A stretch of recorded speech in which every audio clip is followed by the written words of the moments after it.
Is Binance in trouble? Is the crypto and Bitcoin markets, are they going to suffer majorly as a result of what is happening with BNB coin? BNB is presently plummeting in the last few days and causing panic in the cryptocurrency market. Should you be worried?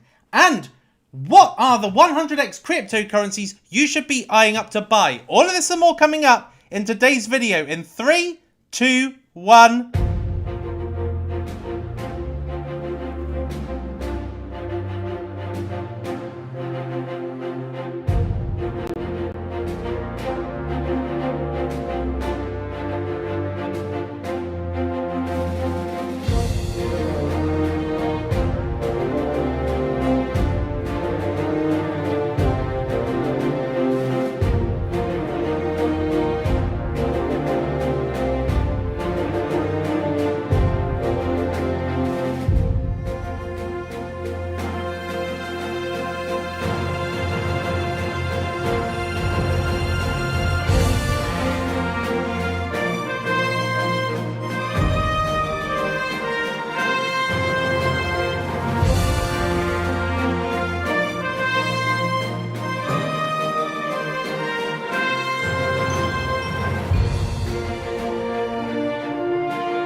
Don't you know, things will change, things will go your way. If you hodl 2 strong crypto coins, can you hodl and DCA, things go your way. Hold on for one more day.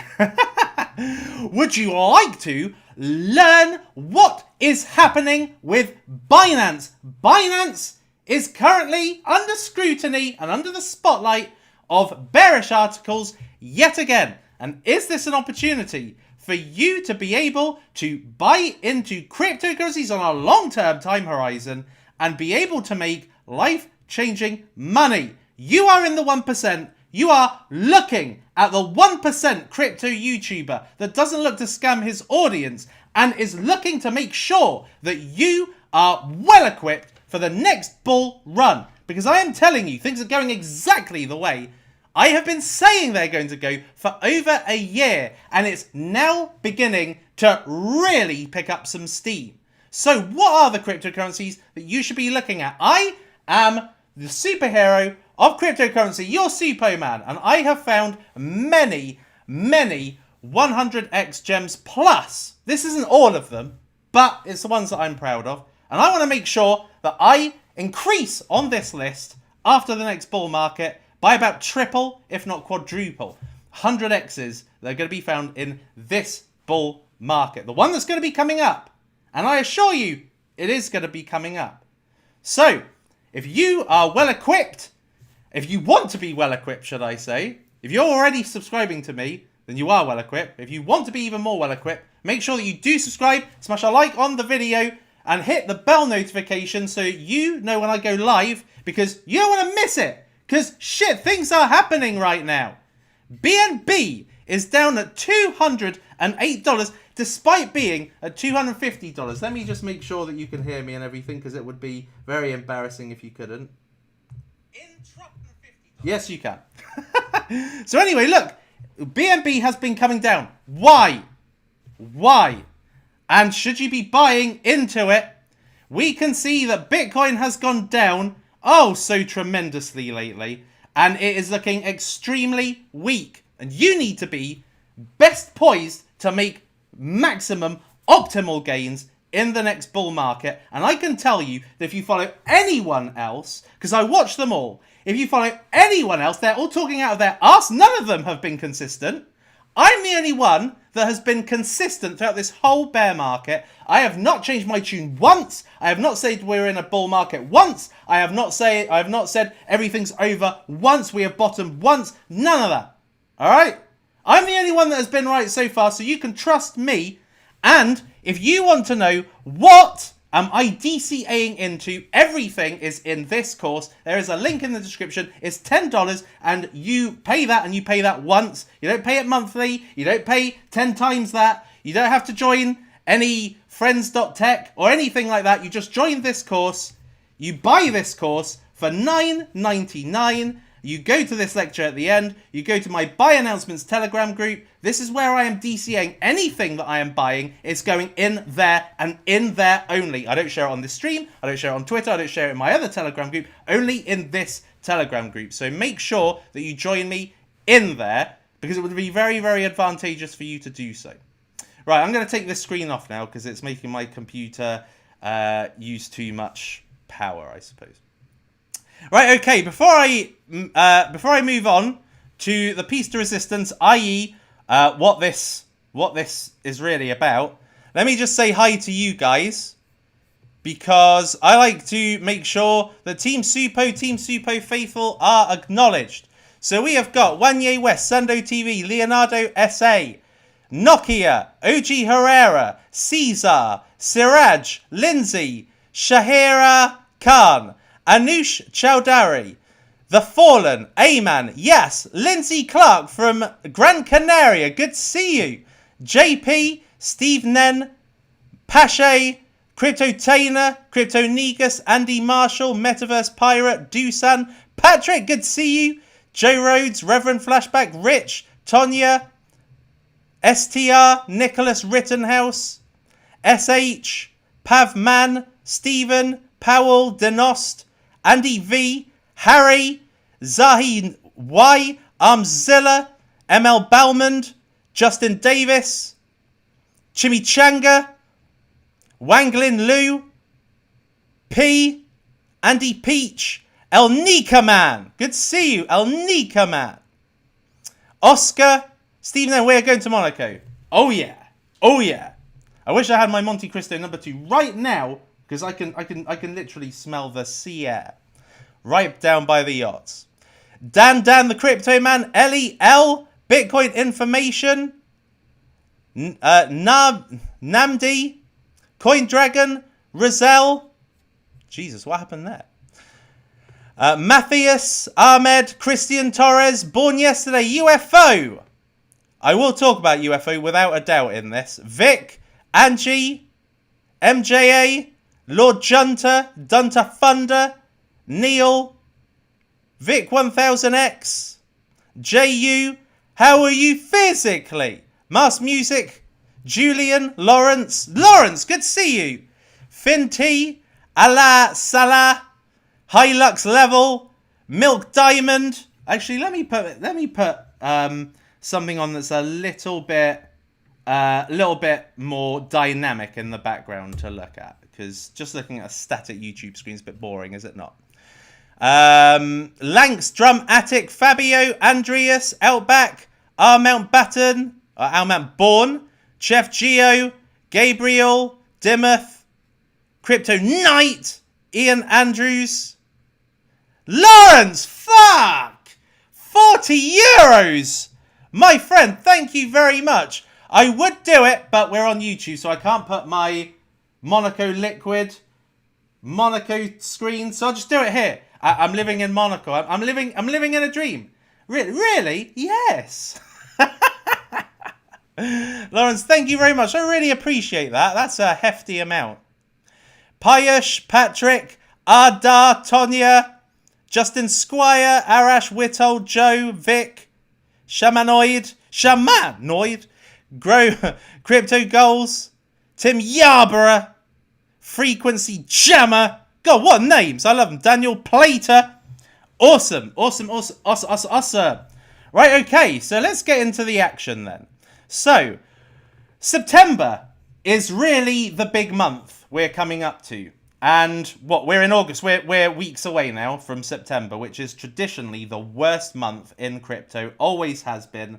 Essentially, as you can see from this graph, this is September from 2010 to 2012, tracking essentially how cryptocurrencies perform in that time period. And as you can see, 70% of the time, 70% of the time, we have a very bad September. And I have been warning that a recession is going to be coming, more than likely Q4 of 2023, if not Q1 2024. And so September would be a nice little starter to a recession. And I dare say could actually signal the market actually beginning to realize a recession is going to be happening. So we have already got this, right? This is just how the markets operate. We're coming into that time of year. I said it at the end of last year. I said that the first half of after we have the big liquidation, which comes from coming out of that descending triangle, which we did at the end of 2022, that the first half of the next year, as what happened between the end of 2018 and the end of the first half of 2019, we would replicate that. We'd have a good first half of 2023, and then it would go downhill from there. And what has happened? That is happening. That's playing out right now. And so we are now out of that bullish period, that mini bull run that we had, and are now entering into the descendancy, in my opinion, which is where the all-time best prices come. So, what is happening right now? As I said, BNB, this is a scapegoat. Just like FTX was a scapegoat, just like Celsius, Terra Luna, Voyager. They're all scapegoats. They are all events that justify price, but the price is going there anyway. News follows price. It's not the other way around. It's not something happens in the market and then price goes down. No, the price was going down anyway, and then the top 1% pick, right, who's going to be our scapegoat? What's going to be our story that justifies why we're selling? Because algorithmically, this is when we sell in cryptocurrency. As you can see, most of what happens in cryptocurrency tends to be patterned. We tend to see the same thing. The wheel turns, nothing changes. It's always pretty much the same. It's never different. Okay? People say, oh, this time's different. It's never different. So anyway, BNB today is the scapegoat for why the prices are going down. I've been predicting the prices are going to go down anyway. If you are a member of my DCA group, which as I said is accessible here, and this is the only place I actually talk as well. So I let you know my thoughts, also what I'm buying, how much, where I'm buying it. It all happens in this Telegram course at the end of this, in this group. And I said that we're going to have a couple of bad months, literally a month ago, right? And what's happened since that point, which was at the FOMC meeting when everything was still hunky-dory, we've just started to go down.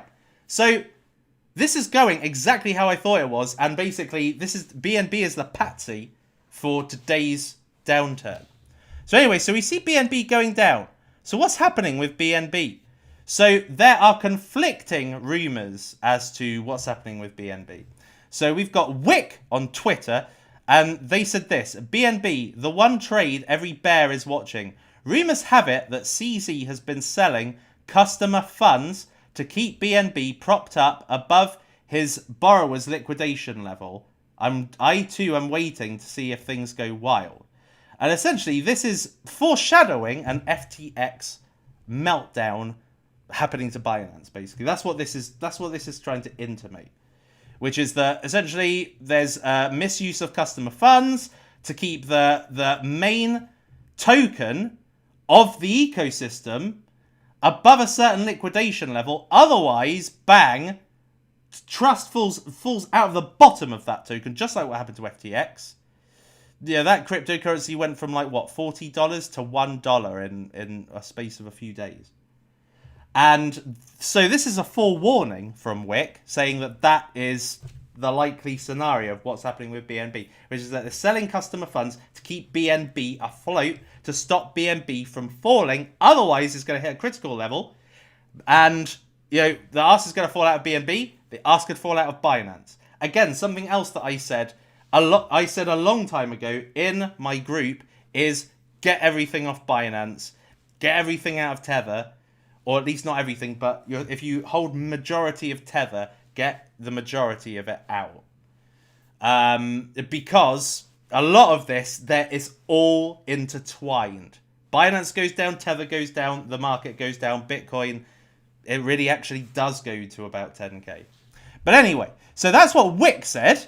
And then there are other stories explaining it. Binance Coin woes continue as liquidation fears mount. Binance Coin's declines raise some concerns about a possible large-scale liquidation below $210, which we are now below. As the lawsuits against Binance pile up, the crypto industry faces a repeat of the FTX FTT token collapse. So crypto social media is reacting to the continued decline in BNB's prices, theorizing that the exchange may start to liquidate its BTC holdings to keep it afloat.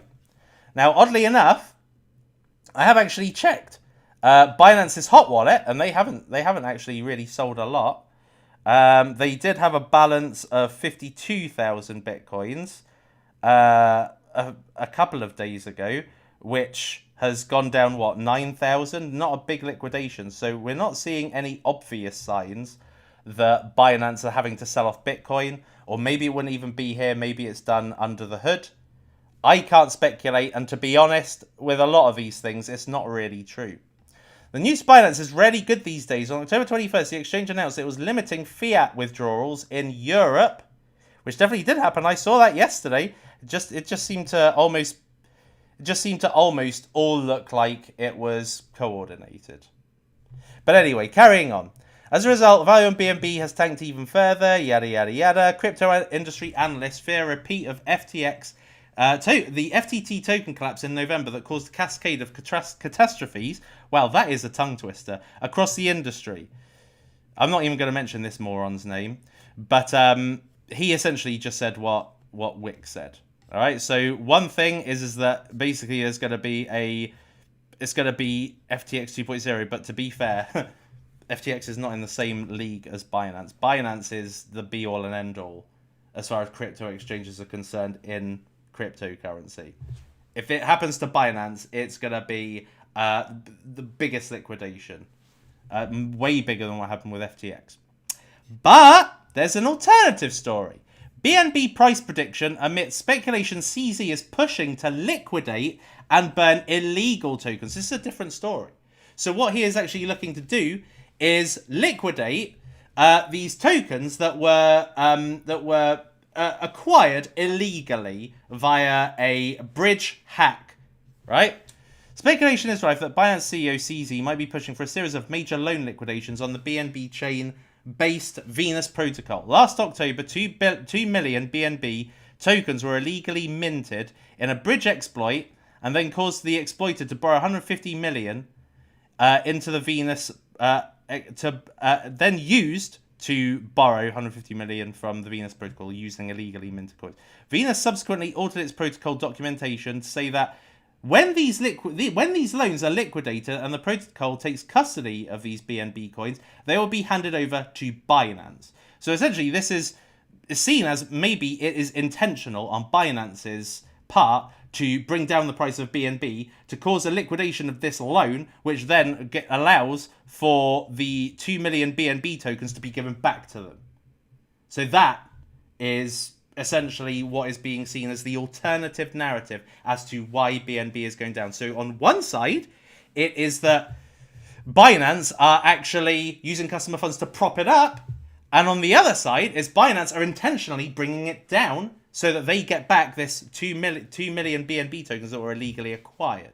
So either way, it's kind of like not really a story, in my opinion, but it's something that frightens the market. So if you've not got experience in this industry, if you've not been in a bear market, if you've not seen how they play out, then you would feel fearful right now. You would think, oh, okay, this is the end of Binance. You know, they're using, you know, kind of what almost looks like a series of unfortunate errors as a narrative, as like almost creating a narrative which has permeated through the crypto social media space anyway, and causing panic. And that is what's led to a wide-scale sell-off. So let's have a look and see how this has impacted upon prices. So I was buying earlier. If you're in my Telegram group, you'll know exactly what I bought. But I think that the opportunities continue on. You know, there are some... This is my bear market hit list. These are the cryptocurrencies that are a mixture of new and aged cryptocurrencies that I'm eyeing up to buy these cryptocurrencies at certain price points, or at the very least, just keep a track of these particular coins. Because they all have a level of exposure to a narrative that I believe is going to be playing out across 2024, 2025. Okay, in between 2020 and the end of the bull market at the end of 2021, there were kind of three main narratives, I would say. There was DeFi, there was gaming, and there was metaverse. Those were the three big narratives of the last bull market. There were also some sub-narratives. So layer 2 with Matic, for instance, which caused a increase in the amount of ZK technologies coming out and more layer 2s being created for this bull market. And then meme coins. That was a mega trend that didn't really have any obvious, well, it had one kind of obvious theme, which was dogs or animals. But it really was kind of, every time there was the end of a bull market peak, there was a meme coin season.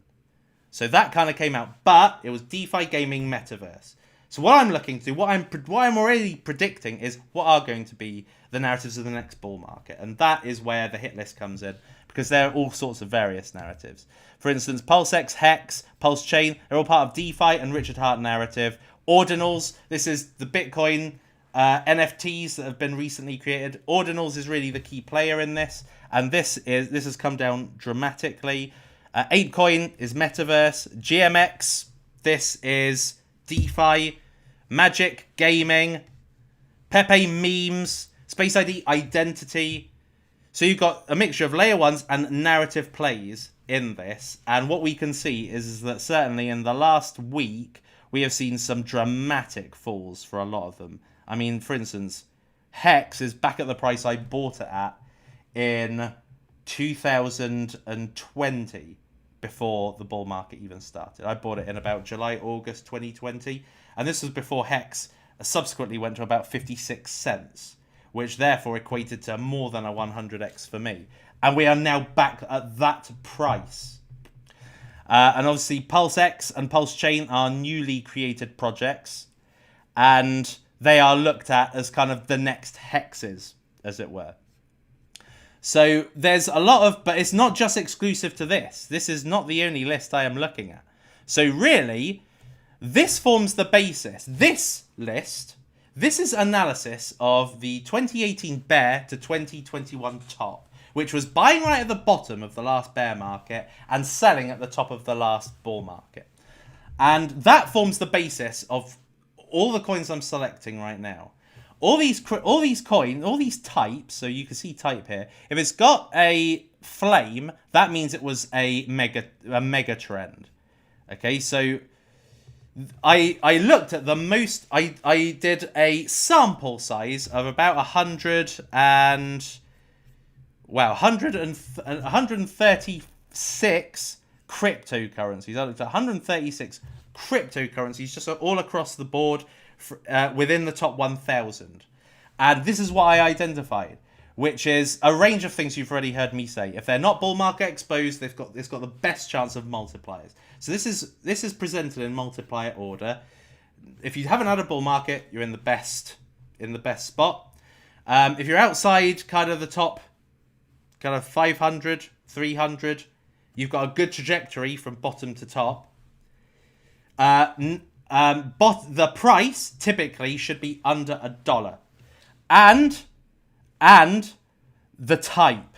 So it was narrative plays that did the absolute best. Narrative plays. It wasn't really layer ones actually. If you think about it, like Polkadot went from $3 to $50. Like, what's that?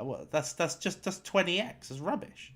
So really, it was narrative plays that had the biggest rises. So whilst one can and should have layer one exposure, really it's the narratives. If you are in a narrative, it can be dormant for pretty much the whole bull market, but when that narrative plays out, oh my god, I mean, you can see the strength of these multipliers. I'm sure we've gone down to number 26 and we're at 241x.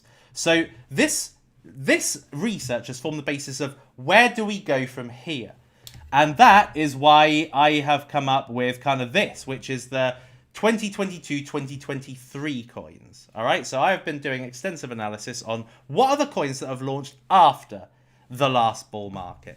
What has come out after kind of November 2021, never been bull exposed, and could be a big narrative. So what I've got here is, obviously, has it got bull exposure? Some is part. So for instance, this came out after the top, but officially there was still remnants of a bull market. So there's parts, but most are no's. And I've got the ages here, when they were created. So this one, for instance, Zen is October 2022. The type that it is, and that is why I am making sure that I know exactly what are the coins and what are the social metrics behind it. How many watch lists is it on? How popular is it? How much does it track? How many hodlers does it have? Hodlers is a very, very good way of being able to see what is the amount of people that are going to be marketing it when the bull market comes. And if you've got a high amount of hodlers, these people are going to be in other YouTubers' streams and say, can you review this? Can you review that? The chain it's on, that is going to be relevant, without a doubt, with the position it is in. Now, as I have said, the ones that are outside the top 500 tend to have the best chances. So how I have got this currently presented is multiplier to all-time high. I.e., it came out during the bear market, but it has come down so significantly in this bear market that when a bull market comes and rescues it, then what is the multiplier to the all-time high? And like I said, Zen is really, 9 months old, 10 months old? And it's already 481x down from its all-time high. It's not really 481x down from its real all-time high. Its all-time high was like $3, but I don't count that. I count more of a recent history all-time high. And then we've just got a mix here. We've got a mixture of meme coins, metaverse, real-world assets. This is a narrative that I definitely think is likely to be propping up next time round. Computing, decentralized social media, gaming, and metaverse, I think, are going to have big narratives once again. And then a mixture of layer ones. So I've done a lot of research into the cryptocurrencies that I think are going to be really good for my next 100x's. And I've been doing DCAing, that's not the one. I've been doing DCAing, looking at what I've been buying, and as you can see, there's quite a strong mix of aged and new coins, actually. But I was looking and I was thinking to myself, right, I have got quite a few aged cryptocurrencies in here. So that's why I decided to really focus on the list of 2022-2023 coins, because I think these are where the gems are going to be. This is the gems list. I am telling you, there are definite 100x's in this list. Without a doubt, there's a load. And quite a few of them I've covered. Some of them I've not covered. But this is the definitive list, in my opinion.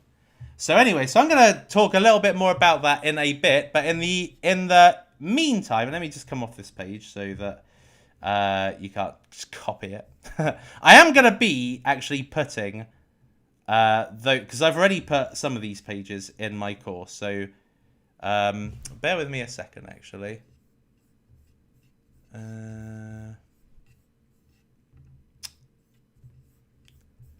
Let me just do something here. Let me just put the link, just in case you wanted to, just in case, basically. But I'm going to be putting that full list in the course, basically. Okay, let's have a look and see what you guys have got to say in the interim before I move on. And really, I'd like to know what you think. Do you think that, you know, what's kind of happening right now, were you expecting it? I hope you were, because if you've been following me for a while, then you should know. You should know that the timeline is being followed almost exactly, right? So, what are the things I said would happen? I said recession, regulation. This was before Choke Point 2.0 was even happening. Before the SEC started going after before they started going after Coinbase, BINANCE, Hex. Before, you know, stable coins were at real risk and there was depeggings. I said all this over a year ago. I said recession, regulation, ETF. That's going to be the order.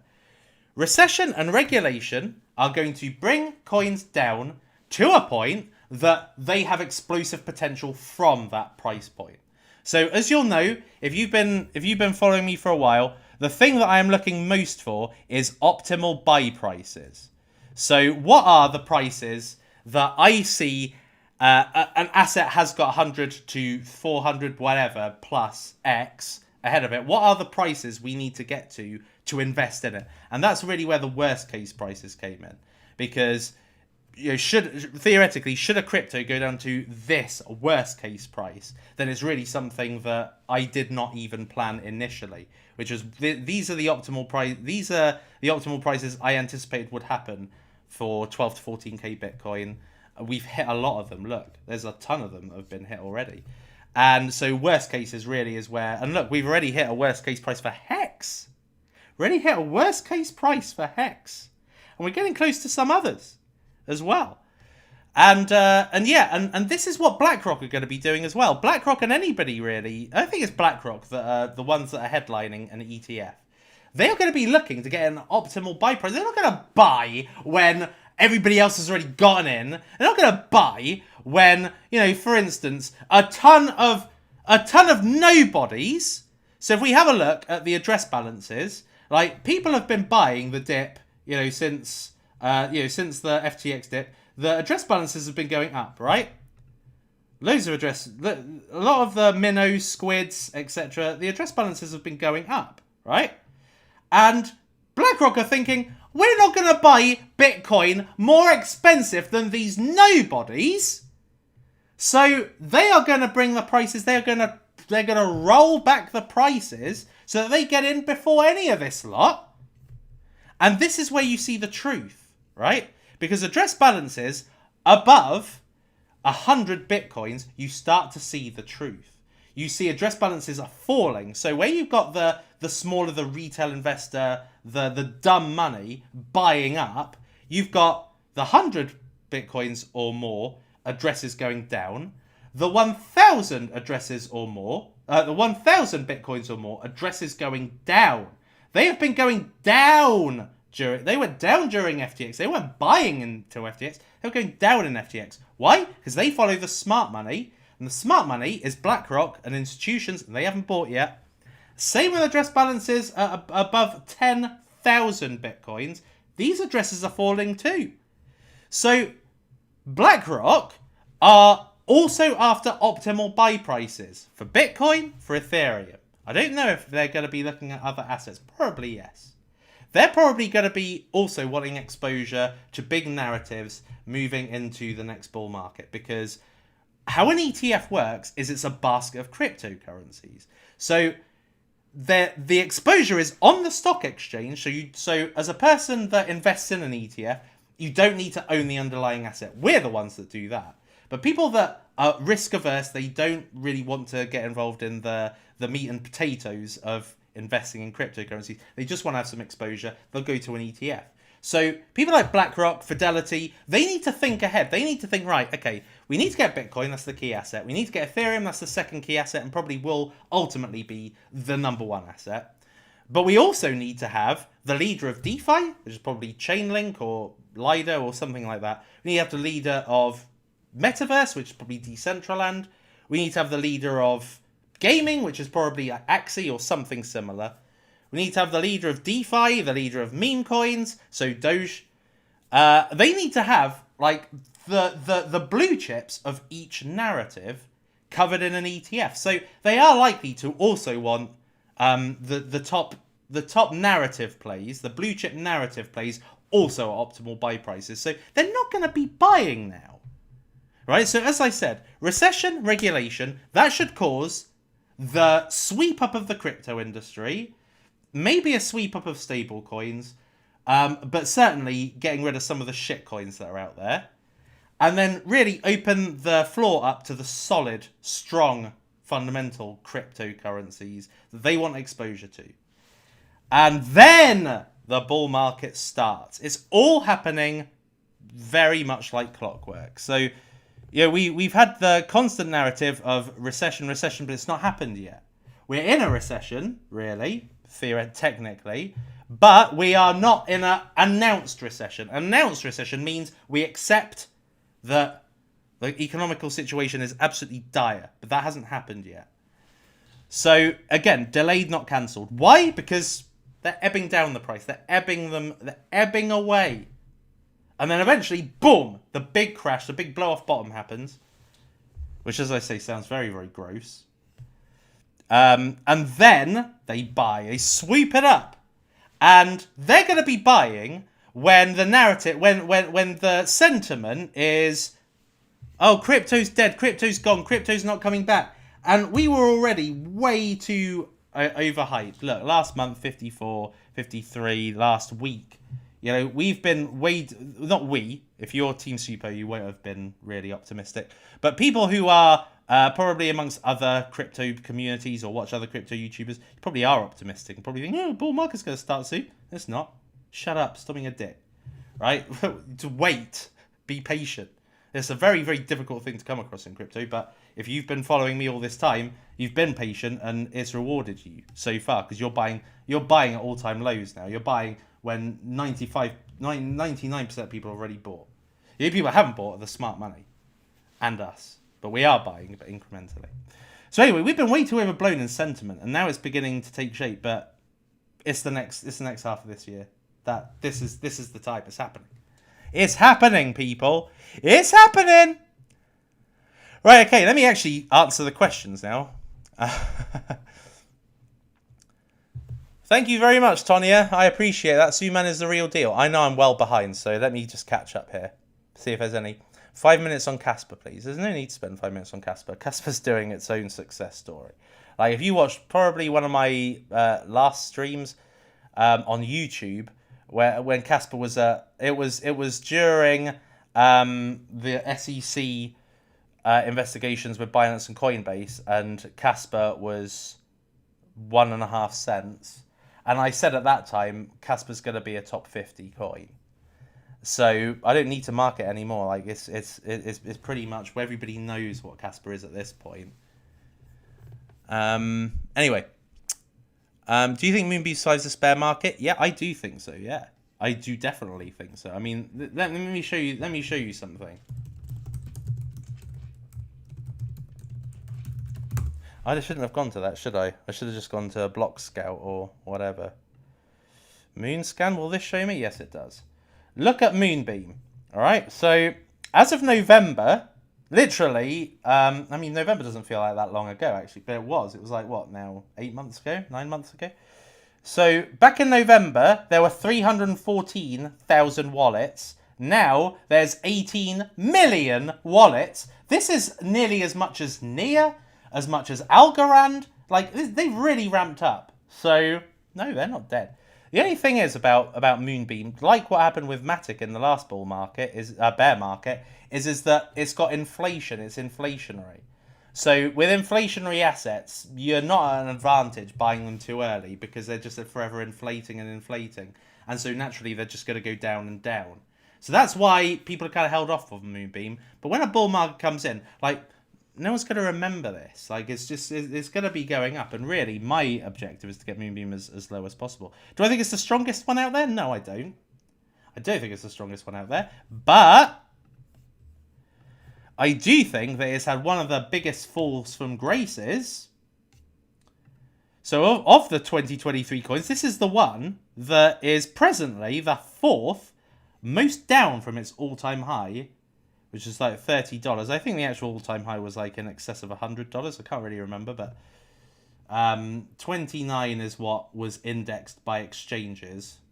So it's the one that's come down really one of the most legit anyway that's come down that much. So so that's why I particularly like it, because I loved it anyway. I reviewed it in 2020 and loved it then and love it even more now. It's cheap. So and it's cheaper right now than its take flight price. The take flight price was essentially its IDO price. And now it's, if I can find it, I think I just scrolled too fast. 19.19. So I've got I wonder actually if let me just check if any of my orders have hit on Binance, as I've had orders for about a week now. Well, actually, ever since the market came crashing down, half a week ago, I put a load of orders in. Let me just have a quick check.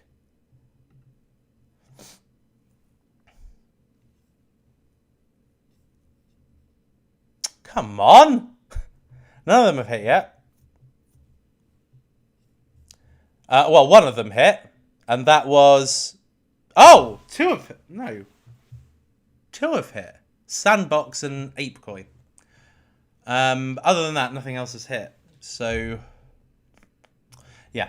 Anyway, let me go back to my little YouTube interface. Suppo, any opinion on Jasmine Coin? I've never liked it. I've always thought it was a pile of shit. And I maintain that, to be honest. See, my personal perspective is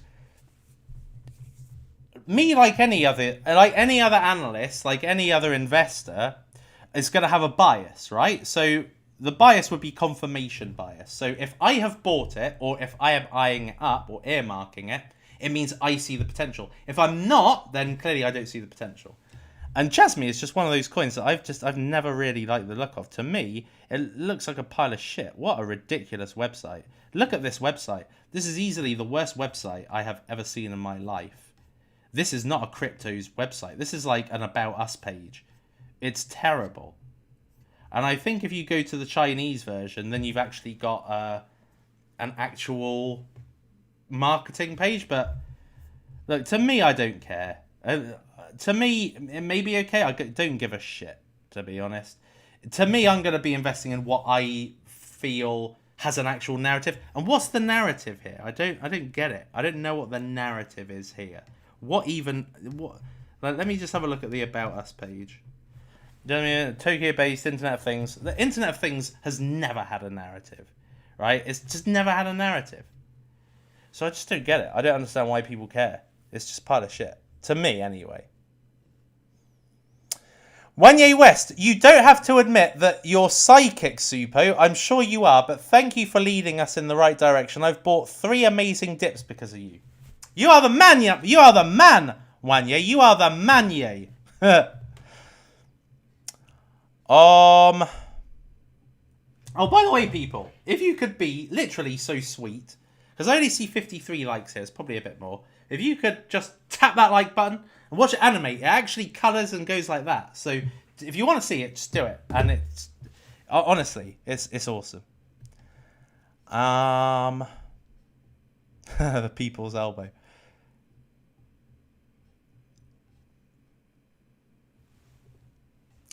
Roy Mustang, hi Super. Would you have a look at Autonolas Tectum? Thank you very much for the 100. I don't know what it is, but thank you very much for it anyway. I'll be able to give you a very, very There isn't an autonolas or an olas.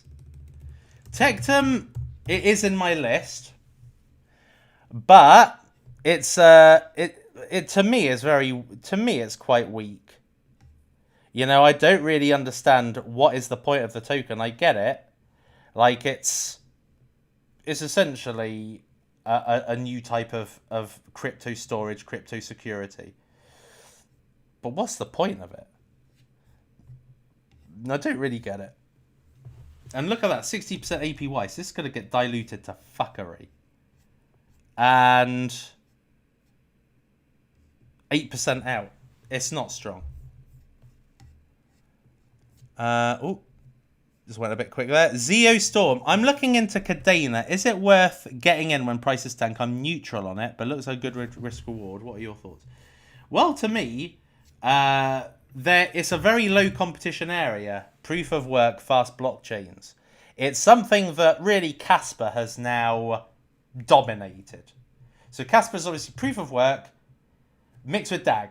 So it's like it's got the security of, you know, like Bitcoin. It's got the security of miners, the network, and on the other side, it's got the scalability of a DAG infrastructure like Hashgraph and Phantom.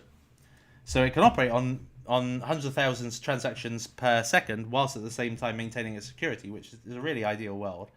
And it also mixes blocks with the DAG kind of mechanism. So the mechanism of DAG, like with Hashgraph, is that they put through transactions.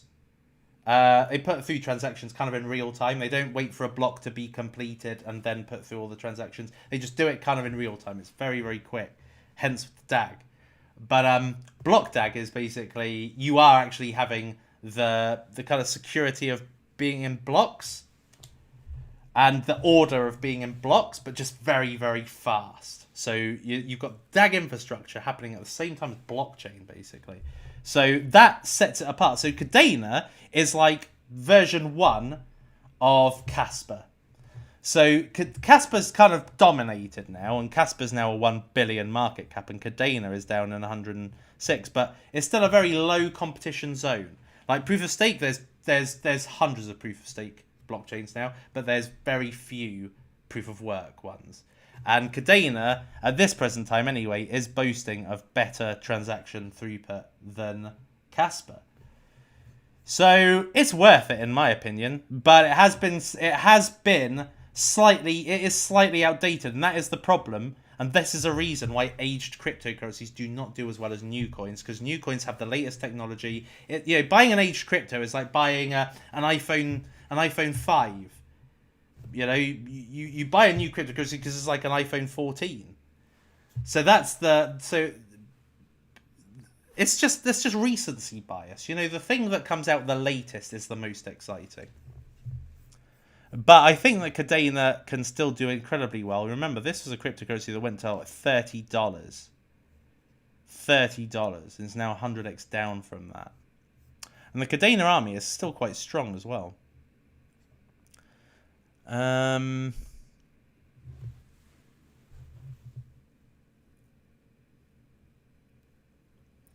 think the USA got muffed on Moonbeam. Any place we can honestly buy it? Uniswap, no? Well, I don't actually know, because I buy it on BINANCE.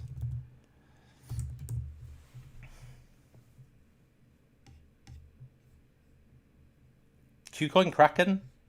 You can buy it on those. Is it not on a DEX? No, I suppose it wouldn't be, because there aren't any multi-chain DEXs at this point, and Moonbeam is really a Polkadot infrastructure. So, no, I suppose not. So, yeah, look, there's a range of different exchanges you can buy it from.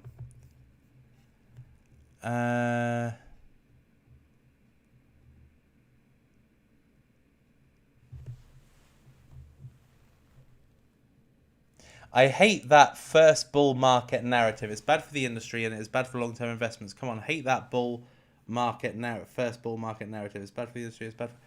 What do you mean?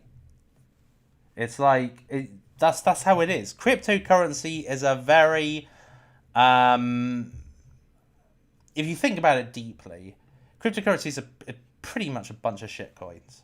They're all shit until a bull market, and then a bull market, all of a sudden they're amazing. Like Decentraland was fucking nothing for a long time. Decentraland, let me just show you. Because I remember Decentraland way before. Look, Decentraland from 2017 to the end of 2021 was a nothing coin. Like, it done nothing for 4 years, and then all of a sudden, bang, right? So every cryptocurrency is like that. Every cryptocurrency is a pile of shit. So just rinse and repeat, rinse and repeat. Don't look at, unless you're looking at blue chips, Bitcoin, Ethereum, Cardano, Solana, Polkadot. Unless you're looking at blue chips, you should only be looking at altcoins for a one-cycle time horizon. Just invest in the latest on the assumption that the latest means better, not just because it's newer. Like, for instance, Shiba Inu, which is probably nothing, a pile of shit meme coin, is newer than Shiba Inu, but it's crap. So it's not necessarily better, but in some cases, but invest in the ones where it actually is better. So Casper's better than Cardano, Optimism's better than Matic, Sui is better than Solana, etc. So you just go for what actually is better and newer, and you should be okay. Because let's face it, Solana in the last market was the new shiny fast blockchain, right? But now you've got Sui, Aptos, Sei, you've got Kai Network coming out soon. You've got Celestia and a load of others that are going to be fast performing blockchains. But you just need to go with the one. You need to invest at a point where the kind of inflation, the inflation is not much of an issue, and where it's got heavy investment and lots of people need to see it do well. And then you've got a winner. That's what Solana was last time. That's what Sui and Aptos are going to be next time. Are you blurring your list? No, I'm not blurring my list. It should essentially be in. What's the word I'm looking for? 4K. BlackRock will want to buy Hex too. Not sure about that. But I do think it's kind of sus they went after Richard Hart. I think it's probably because it's easy pickings. XRP and Hex are easy pickings. They're both pretty much the same kind of cryptocurrency. The difference is XRP dump on you, Richard Hart works for you. That's the difference. But at the moment, he's kind of not. But still, they're low-hanging fruit. They're easiest to target. Yeah, you can't go after Polkadot, but you can go after Hex. The only thing is, how can you really go after Hex when it's not even on an exchange? So nobody can delist it anyway.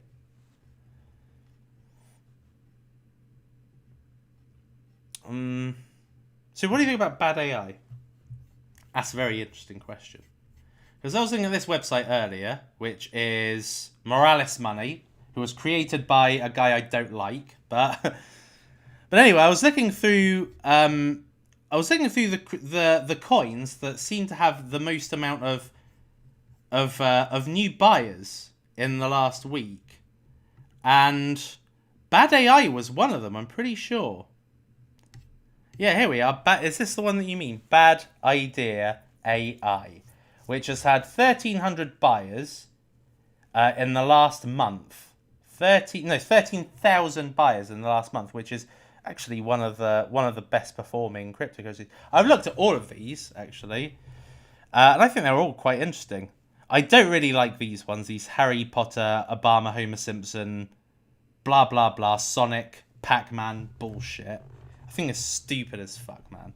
And this is exactly what I'm talking about when I talk about how banal cryptocurrency is if you really think about it.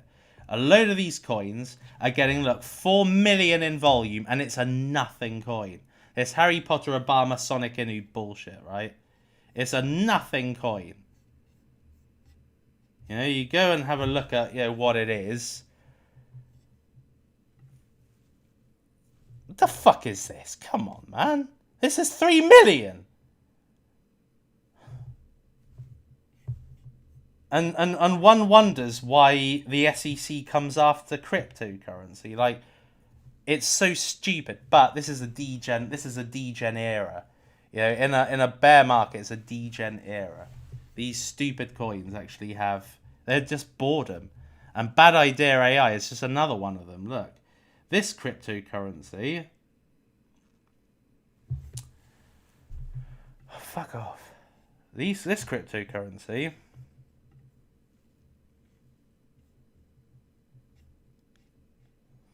is a 64 million market cap. This is like triple high street. It makes no sense at all. So anyway, let's have a look and see what this bad idea AI is. Oh shit, wrong thing. Went to the contract. Blockchain plus AI plus DAO, a bad idea. So BAD, bad. Blockchain AI DAO. Clever. But it's just nothing. They're using a bunch of probably what looks like AI generated art, which I could create in 2 seconds. And somehow this shit is 64 million. So, you know, I'm a degen as much as the next person, but does it have longevity is the question. And I don't see why bad idea AI would have a better chance than, let's say, artificial liquid intelligence, which is actually a legit project. But I tell you, I did very much like this one. This one I very much like. You'll see in a minute. And if you know me, and if you have watched my videos and you know kind of what I like, this is right up my street. So this is a 3.3 million. Scores well on Dex tools, but check this out. All right, check this out. If you know me, you'll know I'm a massive retro fan. And just look at that. Like, look. Your horse racing, lucky wheel, blackjack, baccarat. Look, it's like Windows 95 graphics. Yeah? And why I like this is because this is exactly what I kind of thought of Saito when I first got into Saito. Was that it's like mini games, like mini clip. But actually, this is way better execution. They're faster. No one even knows about these guys. And it's like, it's meme themed, so it's not really to be taken seriously. But this is cool. This is actually cool. So I kind of like Coco. So Morales Money is actually very, very good for looking at where's the money going? Where the hodlers going? And as you can see here, look, 11,000 new buyers. And 7,000 of those buyers are experienced buyers. It's ridiculous, isn't it? This is outperforming with Bone Shiba. And then you've got X up here, which is basically like Twitter, the new Twitter. So it's like, they're all memes, basically. And they just all appear to be making enormous bank, really. So, but a lot of these are they're coins that you wouldn't know. Hex is there. But a lot of these are coins you wouldn't know. Like most of these are just non-names, really. So that shows you the kind of... It shows you how... It shows you just what... Cryptocurrency is like Hollywood. Like, it's the land where you can be instantly successful despite not having much talent. Like, it's just all these people that have just created a website out of nothing. And all of a sudden they've got a multi-million-dollar, if not nearly hundreds of million-dollar businesses. It's stupid. So cryptocurrency definitely needs a culling. You know, I'm all about greed, but some of this shit is just pure manipulated crap. Super. What are your thoughts on Richard Hart allegedly being on the run since charges? I think it's all just bullshit. Richard Hart was already kind of playing it safe. He was not making much content. He was pretty invisible, and I think it's pretty clear to see why. So what do you think of Psy? Yeah, this is Psy is an interesting one.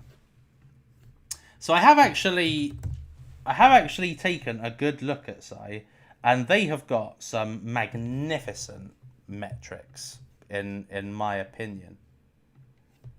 So let's see. Yeah, so this is Psi, right? So Psi is one of the new 3rd generation layer 1s that has just come out. Now, they have marketed themselves initially as a blockchain for DeFi. So for creating the fastest DEXs, trading tools, essentially. So that's what Psi's value proposition is fast transaction blockchain. They operate at 20,000 transactions per second with a very, very low gas cost, etc. But they aren't saying we're multi-narrative, but they're looking to position themselves. So Psi is available on Binance, Coinbase. They're on everything. They've just come out, but they're on everything.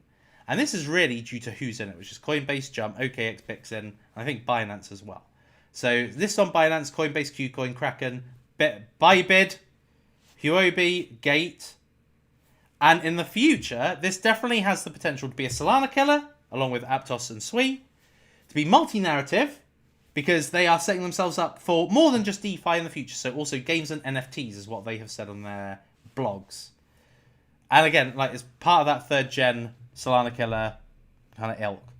The team groomed. This is a groomed cryptocurrency. The team come from Goldman Sachs, Google, Binance, Facebook, Robinhood, Twitter, Trader Joe, Square, and Databricks. Like, they've come from the creme de la creme of banking and technology and crypto and trading. They've come from a lot of the best places. But it's a 1.4 billion cryptocurrency, and this is the issue with cryptocurrencies in this day and age, and I'm going to show you very shortly. But the thing that actually is not so bad is this has got 261% inflation between now and the potential end of the next bull market, which is December 2025. Now, you may be thinking, oh, 261% inflation, that's a lot. That's nearly triple the supply they've got now. But so they're gonna have 6.5 billion in circulation rather than 1.8 billion in circulation. So they're gonna virtually triple it. But Solana had a 500% inflation between the bottom to the top of the last bull market. It had a 500% inflation. Avalanche, which did a 150x, so Solana did a 200x in the midst of 500% inflation. Avalanche had 800% inflation, and that 150x'd. Matic had roughly the same inflation as Psi, and that 1000x'd. So as you use the inflation, because people are going to be, well, yeah, when the token unlocks happen, people are going to be, okay, I'm not going to buy it. And then so the price just slips down. And that's where you can get Psi for, in my opinion anyway, what will be a more optimal price of 5 cents. I put 5 cents for now. Could go down a lot more. This would give a projected market cap of 325 million. And this is based on the supply after it's done the inflation. So 325 million. 500 million would be the fully diluted value. Okay, so it won't even be that, because it won't be the fully diluted value until around about 2029. So I would eye this up maybe at 5 cents. I would hope that it would come down a lot. And then potential max returns, I could see that happening, because if this went to 5 cents, based on its current supply, that would make it $50 million, roughly. And Solana got to 80 billion in the last bull market.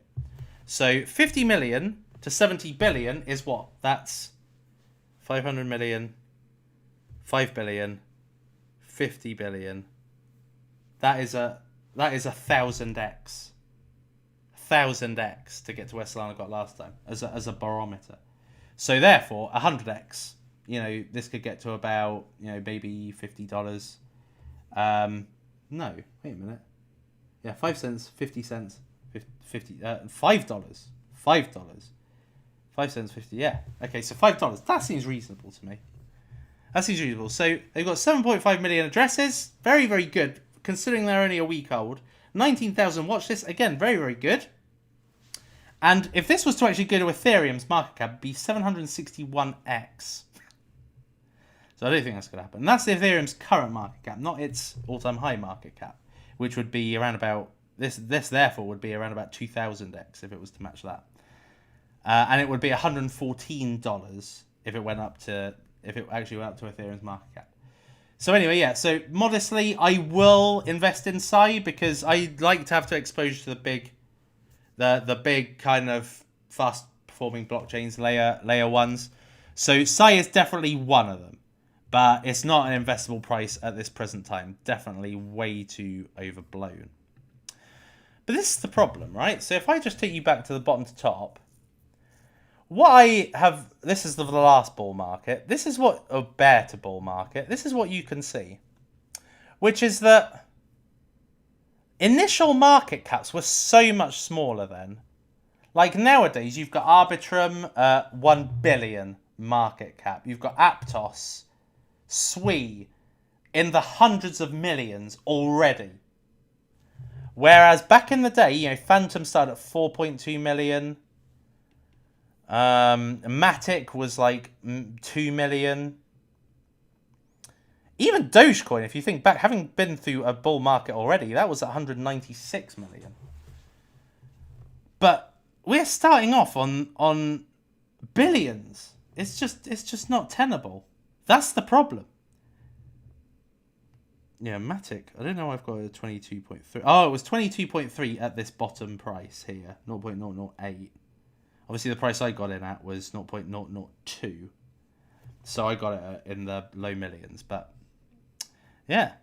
But just look at this. You don't see any high market caps here. None. Cardano did do 129x on a 625 million. So it can be done. But I'm just saying that in most cases, most of these were micro caps. VeChain did 104x, despite starting at 126. It can be done. But you'll see that the best performing cryptocurrencies had low market caps going into the bull market. And that is the problem these days. Is that a 3.4 million cryptocurrency, you wouldn't see a quality coin with that market cap. Let's just go back to the coins of today. So, that's probably not a good example. Bob, this is a meme coin, 2.7.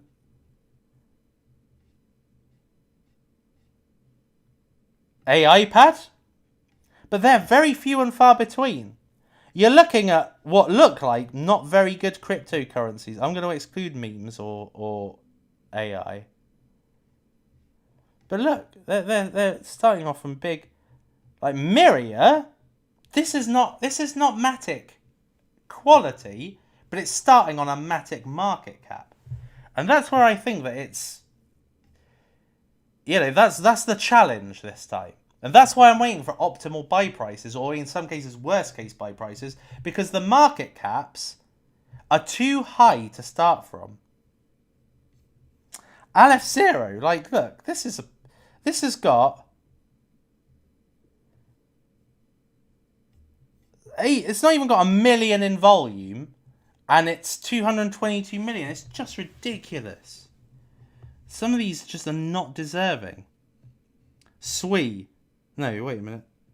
Yeah, Sui, 372 million, but a 5.1 billion fully diluted. That's the challenge. So therefore the challenge is buying as low as possible. If you want to get the 100x's, you have to buy as low as possible. Like if you follow like if you follow like BitBoy, Crypto Banter, George Cryptosaurus, all that lot, Elio. Well, not Elio, because Elio is kind of in my way of thinking. But a lot of these guys have been telling you to buy for over a year. They told you to buy over a year ago. They told you to buy before FTX. And everybody's getting wrecked. Everybody who bought theirs getting wrecked. Right? So and then people criticize me, oh Super, the bottom's never gonna come. These optimal buy prices are never gonna come. They are gonna come. Because they kind of have to in order to be investable. In order for the buying appetite to come in. So that's where the blow off bottom comes in, and then these cryptocurrencies will be much better prices for 100x's. But at this point, most of the people that already bought, they're fucked for 100x. They're going to get a 10x. So we're waiting for the 100x opportunities.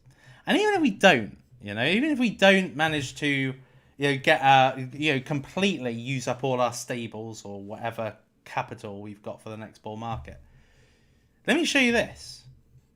Bull to bull is almost just as powerful. All right, so this is a small selection of cryptocurrencies that did extremely well bull to bull. Right?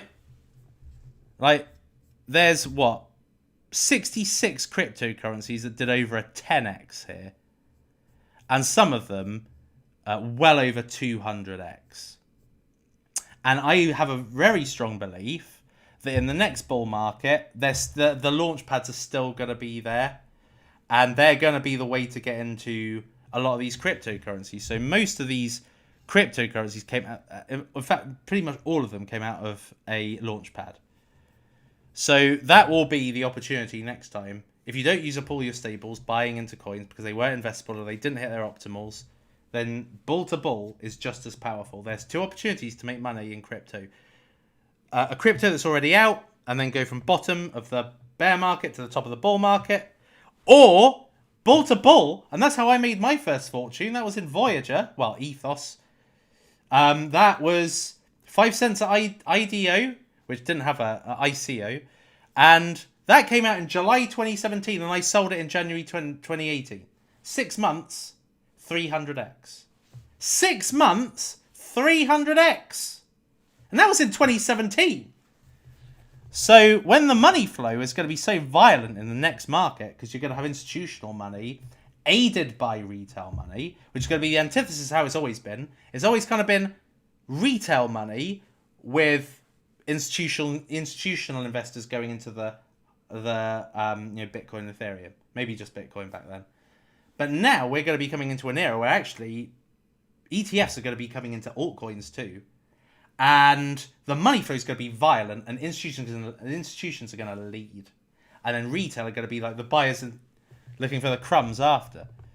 So it's going to be just as prevalent to get in the most violent of bull runs, which I think is going to be coming up in the next bull market. So you've got to make sure you've got capital available for that, because these coins will outperform a lot of the coins that you're getting into now or wanting to get into. Right, I know that I have been... I take too long to answer certain questions. I love Ivan. Well, bully for you.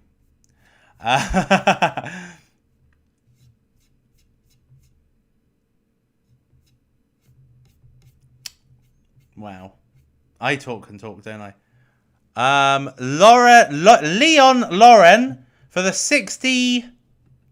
Why doesn't YouTube tell me what this is? But thank you very much for your contribution. Hi, big fan. Can you please check and tell me what you think of Layer 1? Oh, no, this shit again. Layer 1X is just some pile of crap looking to kind of capitalize on like Layer 0, all this crap.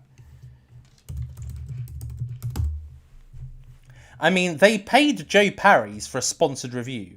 As far as I'm concerned, when you do a sponsored review, you're dead. Look at it. It looks terrible. Is this even out yet? I'm going to bet it isn't. No, it's not even out yet. So why even bother? Layer 1X decentralized blockchain providing unrivaled interoperability, scalability, speed, and security. So you say it looks like something unique and great use case and strong team. It doesn't look like any different to any other Layer 1. How is that any different? Decentralized blockchain. I doubt it's going to be decentralized at first. There's loads of cryptocurrencies that does this already. Like, what makes this stand out? University of Perth, Australia. I mean, it's not Harvard, is it? No offense to anybody who's from Perth or Australia, but it's not. Super infrastructure, yada, yada, yada. Same old shit. 100,000. Yeah, this is bullshit, man. When you pay for... what's it called? When you pay for... When you sponsor people to talk about you, you're pretty much fucking dead. you just become one of those. It doesn't even come up on. Doesn't even come up on crypto rank because like no one's in it. So I hate to say it, but it looks like shit. Which is better, Say or Sui? Sui, easy. You know, Sui is a powerhouse. Like, Sui is an utter powerhouse. Sui is my banker on what's going to be the best, what's going to be the Solana killer. It's not going to be Aptos, in my opinion. I think Sui's going to have this one. Even though theoretically they're kind of from the same origins. Facebook, Move, similar VCs. But the difference is the Aptos is kind of uncapped supply and Sui is a fixed supply for starters. Sui's faster finality. Sui is in my opinion is the one the one infrastructure I'm most bullish on. And Sai is not of the same ilk at all. It's just not. It's good, but its branding is weak. Sai. Like, its branding is weak. It almost looks like it's just tried to copy Sui. I'm not gonna lie, I like it. I want to get it, but it's not in the same ilk as Sui. Not in the same ilk. Look, Sai, 20,000 transactions per second. Sai, yeah. Sui is 300,000. So, no. It's fast finality, and it's looking to be almost an institutional infrastructure. So, you know, if you want your Robinhoods, your Coinbases, your big exchanges to operate fast, you kind of use something like Sai. So it's got that potential, but it doesn't. You know, it's not got the adoption potential of Sui. Sui, I think, like if you think about the last bull market, what really came out of it? Hold on. What really came out of the last bull market? Avalanche, Luna, Solana, Phantom. Those were the 4 biggies that came out of the last bull market. And they're still around. And these are the ones that had actual dApps, games, actually had ecosystem. So Solana did the best job, I would say. Solana had the killer dApps. They had the killer NFTs, killer games, killer launchpad. All done timely. They did it perfectly. They executed very well. Avalanche was on the verge of doing so. You know, they had Trader Joe, and they were starting to bring out games, but they were a good EVM blockchain. But those are the ones that really came out of it. Phantom, Avalanche, Solana. They're the ones that came out of it. And all these others, nothing happened. Quant, nothing happened. Near, nothing happened. Algorand, nothing happened. Hashgraph, nothing happened. Like, the winners, there were 3 blockchains that were the winner, despite the promise of so many layer 1s. And next time, I think the ones that are going to come out the winners are Sui, Aptos, and then a couple of EVM chains. Because Aptos and Sui, they're their own chains. So EVM compatibility is a strong aspect of adoption.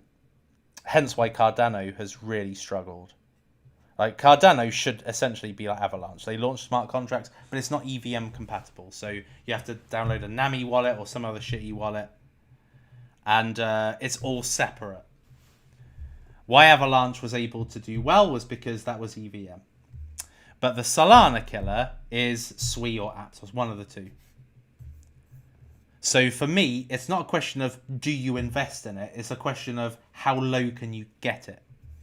And Sui so far I've gotten for 46 cents.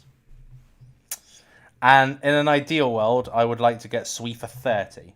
But it's nearly actually gotten to my all-time to my optimal.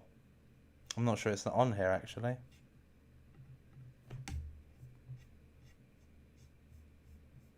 No, so he's not on that one. Yeah, 35. It's actually not far off the optimal that I was eyeing up for it. Arbitrum's way off it, but Sui is not far from it. So, yeah, I mean, I would start to accumulate Sui heavier if it goes down more. And Sui also. Let me just have a look at the inflation. Nope, wrong one. All-ins. Sui. Oh, yeah, that's got heavy inflation, actually. 818%.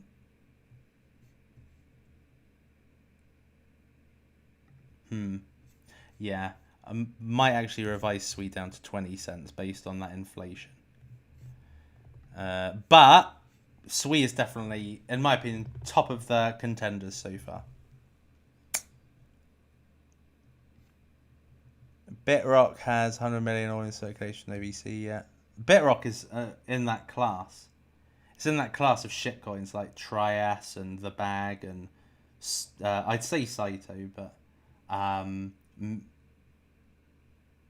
Morpheus and these degen coins, these stupid degen coins. Let's have a look. I only have to put in Trias, and then you've got these dickhead YouTubers. Here we go. 10 projects with great potential. Veracity. Actually, this is a decent list. Oh, yeah, no, it's not really. Injective's a decent one. But look, Casper, Ator, Rio, Trias, Tau. These are like degens pretty much. I mean, I like Bitensor, I like Casper, I like Injective, and I like Veracity.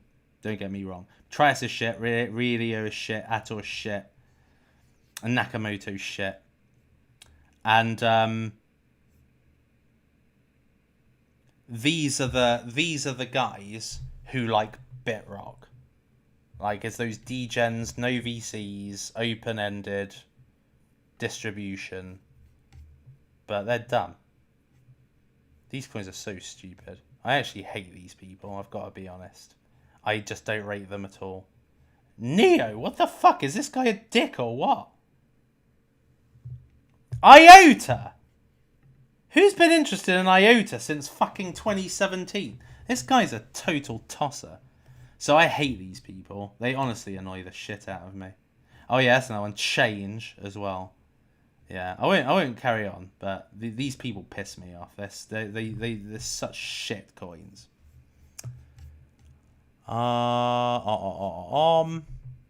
Leon Loren, thank you for another 15 of whatever you sent me before. I appreciate that.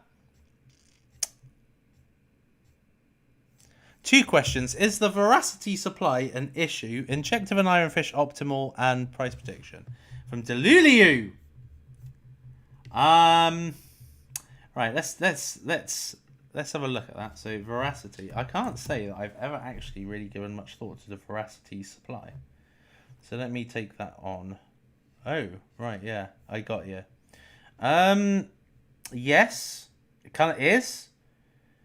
However, Veracity's been out 4 years or 3 years. All right, let's do a quick check. Here is how to look at inflation rate. I'm giving you a massive tip here, assuming it works.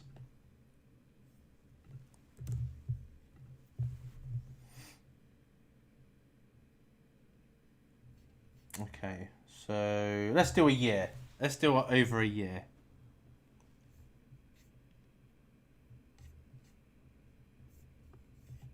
So let's look at 22nd of August and see what circulation was out at that point.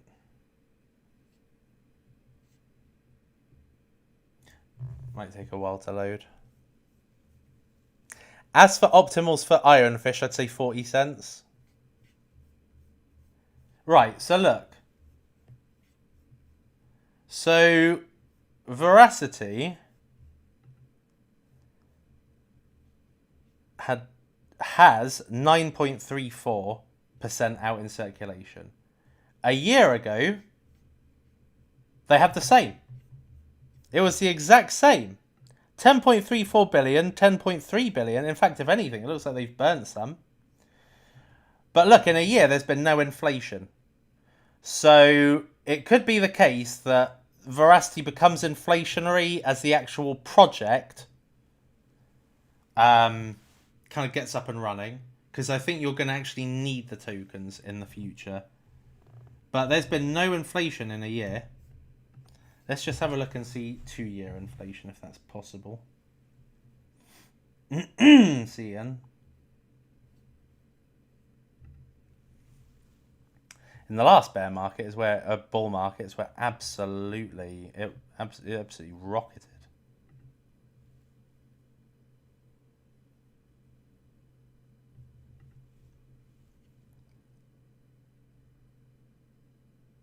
This will take us back to a very old school looking coin market. Look at that. So weird. The max supply back then is what its current circulating is. So it 50. So yeah. So this did a. Let me just have a look.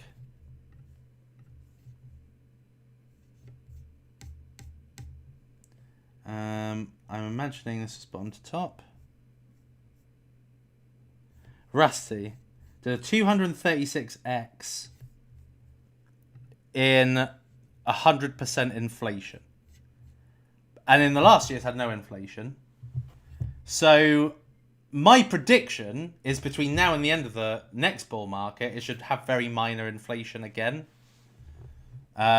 Just based on the slowness of how much they're releasing.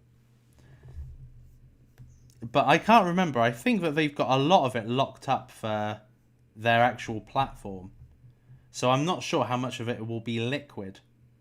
You know, actual tradable in circulation. So with that in mind, it doesn't really bother me.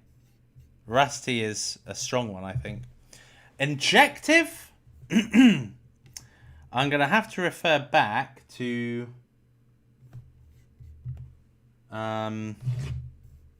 I can't remember what I said for Injective, but I know that I covered it in January, and I would have definitely given an optimal buy-in price then.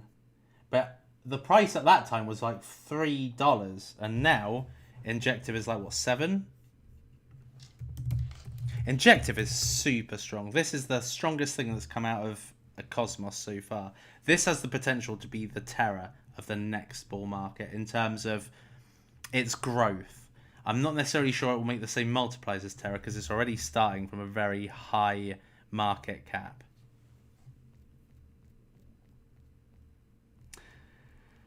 Where are you? Ah, there we are.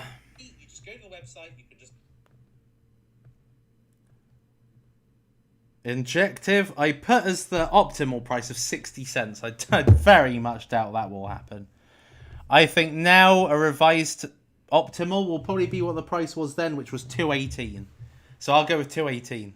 218 was the price in February. Wow. Where was it in December then? Oh my god. Oh man. What an opportunity missed. But yeah, Injective is the strongest thing that's come out of... I think people imagined it might be Evmos. Because Terra was... or Terra, whatever. Came out of... Was a Cosmos Tendermint project. I.e. it was built out of the layer 0 that is Cosmos. So people thought that Evmos would be next. Hence why when this came out, this went straight to $4. And now it's 5 cents. It's 100x down, pretty much. Pretty much 100x down. But no, it's Injective. Injective is actually a DeFi protocol. It's not... Injective was never actually meant to just be a layer 1. But I think it's just become that. So yeah, so I'd say probably $2 for Injective now. Because it's too strong. Ironfish, 40 cents. And VRA circulating supply does not bother me. Only because I've checked to see how slow the inflation rate has been so far. Tommy! Good to see you! Tommy Villes!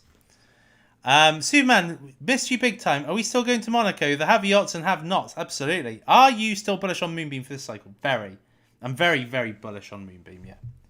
I am very much looking forward to taking a bigger position on Moonbeam. And Moonbeam, if you think, I think Moonbeam is very, very unknown at this point. It's just kind of, you know, it's Polkadot hasn't really had any. There's not been any fuss or hype around Polkadot, and of course, Moonbeam is a Polkadot child, as it were. It's born out of it, and it's not done super well. But what I will say is that people say, "Oh, the tokenomics is really shit for Moonbeam." No, it's not. There's 60% inflation between now and the end of the next bull market. That's very low. I mean, SWE is 15x more. Arbitrum is nearly 10x more.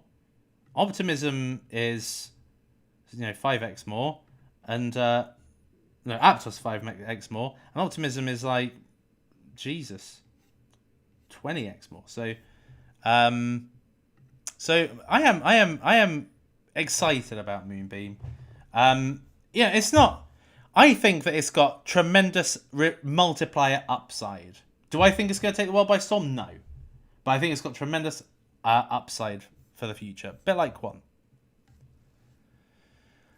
You are the real deal, Superman, from Peter. Thank you very much. Dane Johns, could you take a minute and show me how to find your DCA buys on Udemy? Yeah, it's actually you just go to, I think it's section 3. No, it's this one, course update. And here I've got investment spreadsheet, and I've got the analysis spreadsheet. So this shows you the analysis, the bottom to top, the one I was just showing you earlier. And this one shows you my optimals, etc. This page. Yeah, so that's where you find it. It's in that section, the course update. Hex is on Mex C. I didn't actually know that. Oh no, maybe I did know that. I think I saw that earlier. But I mean, the lion's share of its profits is on Pulse Chain, and it was on Uniswap. Genuine question: why is Change and Naka trash? I don't own it, but it was on my watch list to possibly pick up at lower prices.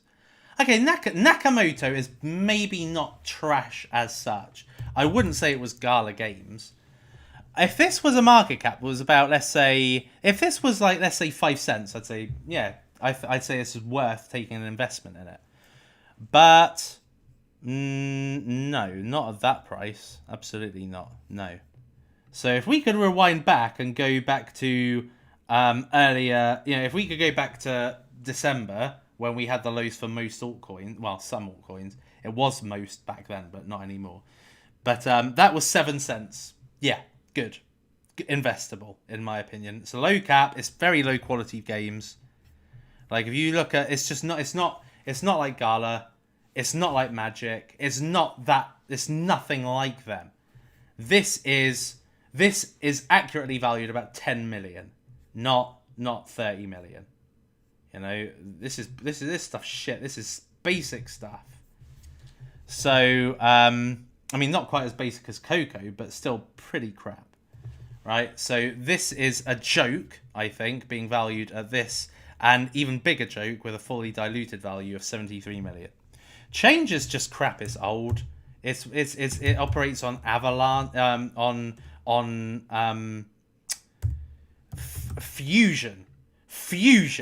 Who from 2018 ever used Fusion? No one. Like, this is crap. And what you've got to think about is, where is my money best placed? Okay? It's not a case of, oh, I hate it. You shouldn't put your money in. If you see the value, put it in, by all means. But to me, there's better opportunities elsewhere. I would much rather put my money into SWE, which has a big inflation rate, than put it into this crap, which is on a blockchain no one even gives a fuck about. It's an old blockchain.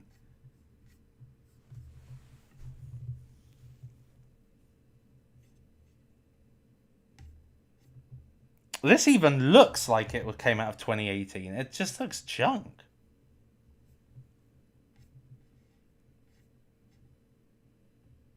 %. This is the reason why. 12% APY on stables. This is why people use the platform. But do you need the token? No. No impermanent loss. So it's got good DeFi qualities. I'll give it that. And it obviously seems to have what looks like an underlying infrastructure where you can do cross-chain swaps. So it seems like a good product, but it doesn't seem like a good investment. This seems like a great place to get, to get good DeFi deals, to have good cross-chain swapping. But do you need the token? So I don't really think it, and there are other platforms. Axelar have it as well. So, I don't really, and also, change is old. It's old. I just don't know why you would. But I mean, at the end of the day, though, it is up to you. Anyone is free to to make their own decisions. So anyway, peeps. So as far as I'm concerned, I mean, one can essentially copy this list, okay? And this isn't the be-all and end-all list. I mean, there have been hundreds of coins that have launched, right? And this is a great mix. This list. It's a great mix of cryptocurrencies, that have launched since December 2021. But what you want to do is you want to, and I will put this in my course after this video. But what you want is literally just 2 or 3 promising plays in the multi-narratives. Okay? So, in the next bull market, and I've done something quite... this is the kind of table you want to make. Okay, so in 2024 to 2026, which is where I imagine the next bull cycle will start and complete, these are what I anticipate will be the mega trends. So AI will be a mega trend. DeSo will be a trend. I'm not sure if it'll be a mega trend, but it'll be a decent trend, I believe. DeFi will be a trend. Layer 2 will be a trend. I'm not sure about NFTs, but certainly ordinals will be, and maybe NFTs, but in a different, looking different, not necessarily being Bored Apes or CryptoPunks or any of that stuff. Layer 1s, no, they won't have a narrative as such, but they will be a constant. Launchpads, definitely. Layer 0, I don't know necessarily. Payments, don't know. Payments will come under DeFi anyway. Dex comes under DeFi too. Meme, definitely. That will definitely have a big trend. But sometimes with memes, it's only what comes out in that meme cycle that does well. Not necessarily what came out in previous meme cycles. So for instance, we had a big meme season recently, which is where we saw Bob, Ben, Wojak, Bogdanov, Tate, obviously Pepe 2.0, and all these. I mean, if you think about it, like Shiba didn't really move, Bone didn't move, Dogecoin didn't move. It was what came out in that particular cycle that mooned. So sometimes you can't necessarily have the best investments in memes if they've already come out. Gaming, definitely. Metaverse, definitely. RWA, I don't think will have a mega trend, but I think it'll do well. Identities, I think will do well. And privacy, maybe. So what I'm definitely buying for is AI, DeFi, Layer 2, Dex and payments comes under DeFi, gaming, metaverse, meme. So that, and possibly identities, possibly. But what we've got in terms of identity, there's pretty shit coins. Okay, so WorldCoin, obviously very, very bad tokenomically. Civic, old. Galaxy and Space ID, I have bought, both of these. And Kilt, I haven't bought. And Self Key is old also. So, knowing AI, DeFi, metaverse gaming, meme, and possibly identity, I then refer to this list, and what do we get? Zen. Definitely got to go for that. Goldfinch I'm considering for this real world assets. Victoria VR, that seems to have good metrics. That would be good for gaming. Mines of Delania, definitely. Akala, definitely. Bob, I think I might go for. I don't know yet.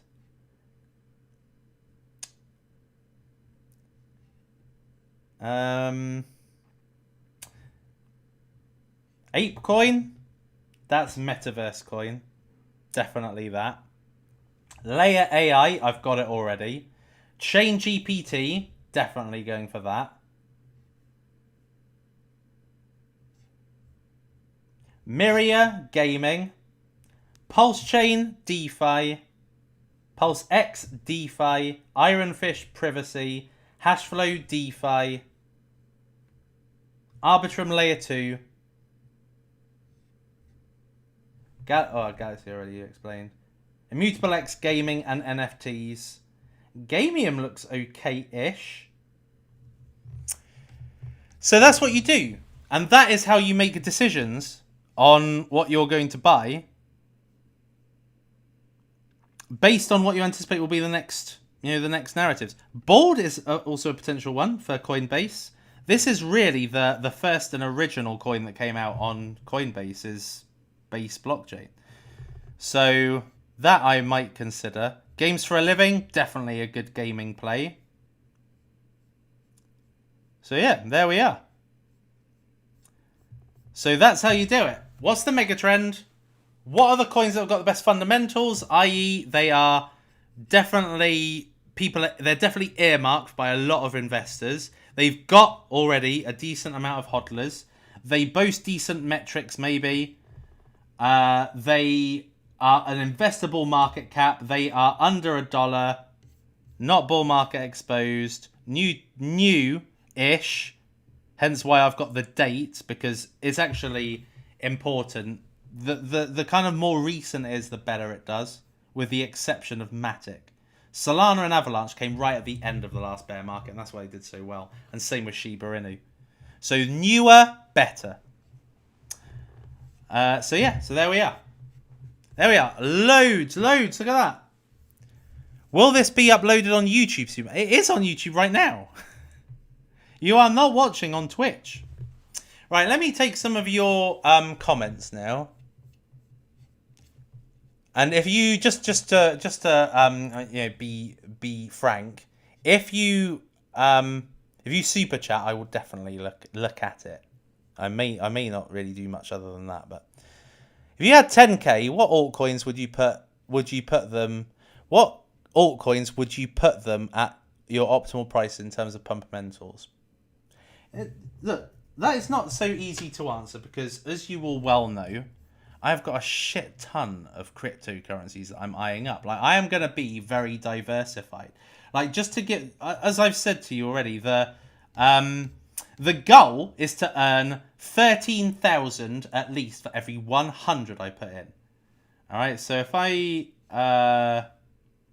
take you to not this one, if I take you to this one, look, it's a case of anything that's over 130x is getting $13,000 for every 100 invested. So what I'm looking to do is, instead of going all in on like 5 coins, is I'm basically buying a basket of them. And then every 100 that I'm putting in, I'm looking to make a return of 13,000. So the more I put in, the more multipliers I'll make. And then overall, the bag will be very, very big. That's how I'm looking to play it. You know, it's when you're getting things at the bottom, like just imagine, like all these coins, if you got them from bottom to top, I mean the massive amount. Look, we've gotten to number 54, and it's only at 54 that it stops being a 100x. So it's easy street buying at the bottom. So why not? And the thing is that you could go all in on something like, let's just say, for instance, VeChain. And then, okay, you've gone all in, you've made one 100x, great. But actually, what I want to do is I want to go in, separate what would be an all-in into 10. So instead of 100k all-in, chunks of 10k, and then throw them around. And then eventually, one will be an 800x, one will be a 300x, one will be a 100x, one will be a 90x, one will be a 60x, one will be a 9x. But the more I cast the net out, the more multipliers, the more I increase my chances of success overall. And I shouldn't really break even, because if you're buying at the bottom, it should only be up from there. The question is how high. But I refer always to, these are the cryptocurrencies that comprise my kind of like, these would be my all-ins. So Moonbeam Suite, Arbitrum, Aptos, Optimism, Zen, Dogechain. These are all new. And I have a generational buy price for all of them. That if they were here, that would be where I put my money into. So if I had 10k, it would be put into these. Really, if I had a gun to my head, Suppo, you can only pick, 7 coins for your all in. This would be it. At this point, anyway, nothing has been special enough to get into this. Yeah, Casper's well gone now. So there's no point in even putting something like that on here. So for me, it would possibly be this. If I was going to take anything out, it'd probably be Dogechain. And not because I don't believe in it, but just because there are others that have got exposure potential just like Dogechain that are in the high risk area. But the rest of them I love. So the rest of them I would go with. Myria, I've covered that already, Martin. Meld, Layer AI, I've also already covered. Meld, yeah, I think I kind of like Meld. That's a Cardano-based crypto.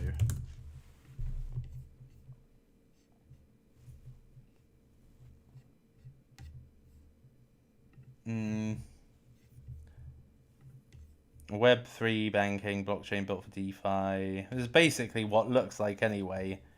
Meld is Cardano's seemingly DeFi product at this point, in terms of just DeFi. So it's kind of like Injective for Cardano, is what it is, and it's not too bad either.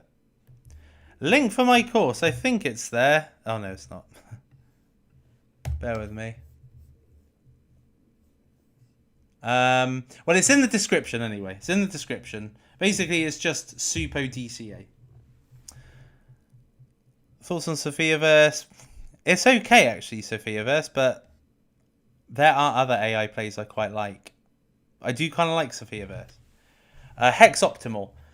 So I have revised my optimals. Some of them, anyway. So where will that be? This one. So my new optimal for Hex is now 0.0009. So that would be an optimal buy price for Hex. So yeah, so this is my new optimals list. Sui. Did I put Sui on here? Yeah, Sui I've revised to 20 now. So yeah, that makes sense. So yeah. Venom's not out yet, so there's no point looking at. Bald rugged. Bald did rug, but it's back. Can you explain Zen to me? Well, I can't really explain it to you. Zen is a lot like Hex. You kind of mint it, lock it, and then over time you earn a yield on it. The thing is with Zen is that its genesis had a shit ton of different chains that you could mint Zen on. So you mint Zen on all of these, to be honest, worthless chains. I mean, they're not worthless chains, blockchains, but it's worthless tokens on these chains. Because really, to me, all that really matters is Ethereum. So anyway, so lots of people just kind of minted, and they kind of minted it, but immediately put it into DeFi.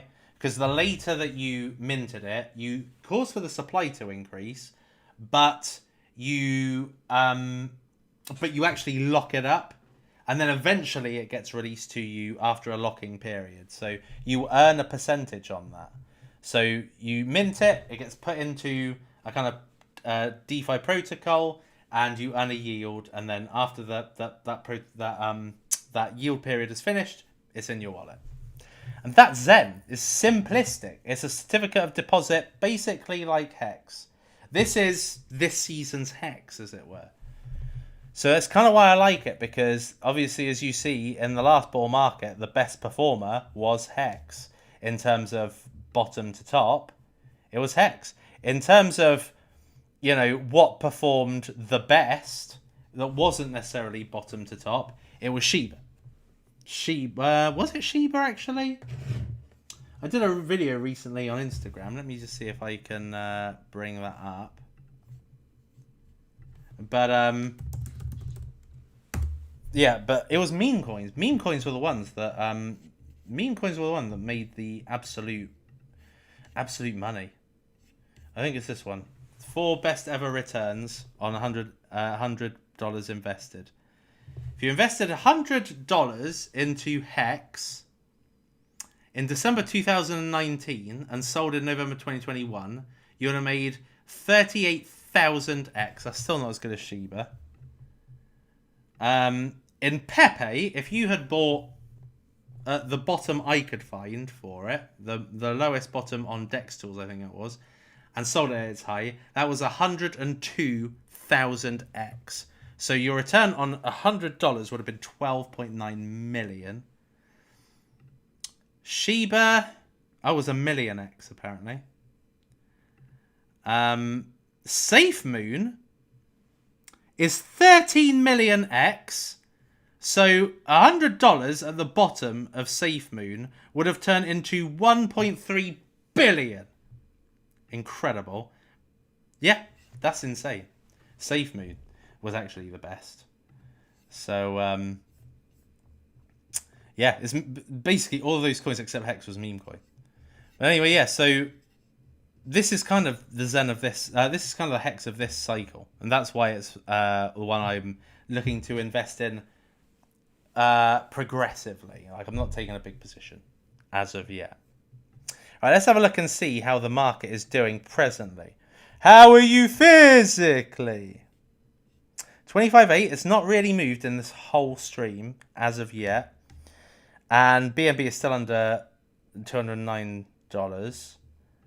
Let's see if there's anything I would buy at this point. I like to buy what has gone down the most. And at this point, Avalanche is back in the single figures, people. Unbelievable. So if we have a look at Avalanche, at its all-time high, $146, and now it is $2 more than the first time I spoke about it. The first time I spoke about Avalanche, it was $7, and it's $2 above that. It's fucking insane. The Avalanche, and I remember I sold Avalanche for $90 in January 2022, and to think now, and this is why I'm rebuying back Avalanche, is now I'm buying it. It's free money basically. So it's, yeah. Algorand, I've got a buy order under 9 cents. Near, I've got a buy order. Let me just have a look actually. So my open orders are GMX. I've got some for $33.50 and $30. Mines of Delania, 6.9 cents. Algorand, 8.6 cents. And then Akala, 2.9 cents. So I haven't got many buy orders at this point because I'm expecting a leg down again in September. And that would be when I started topping up. But if I was to buy any today, Avalanche, maybe a bit of ARB. Algorand, not really actually, because that has gone lower. Sandbox, I've obviously bought some.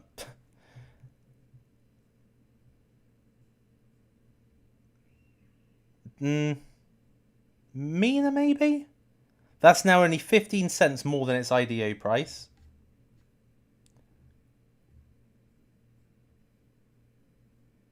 Cadena maybe? Moonbeam.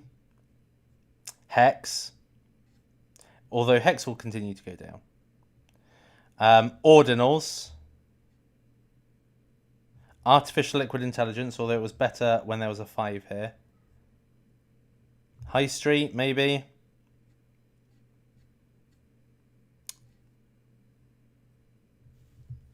And possibly Pulse Chain, actually, because that's now under 0.004. So, God, that's come down so much. So, yeah, that's what I would probably buy today if I didn't have any already. But I bought some. Remember, in my DCA group is where you'll see what prices I bought at. I bought at the... I update it in real time. So, I bought...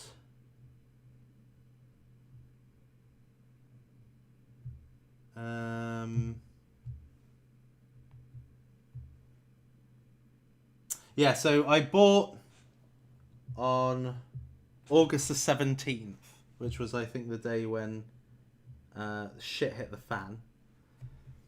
And I bought near at 109, Sui at 47, Arb 95, AVAX at 1036. Actually, they've gone down a bit more since then. But yeah, that is the place. New buy announcements, Telegram groups, where I say anything now. I don't say it anywhere else, other than obviously on YouTube. I say it all in this buy announcements Telegram group. Okay, enough shilling of your Telegram group, Suppo. Starting to sound like someone. Okay, so not a lot has changed then in the market so far. It's kind of waiting. It's just waiting for the next move, I would say.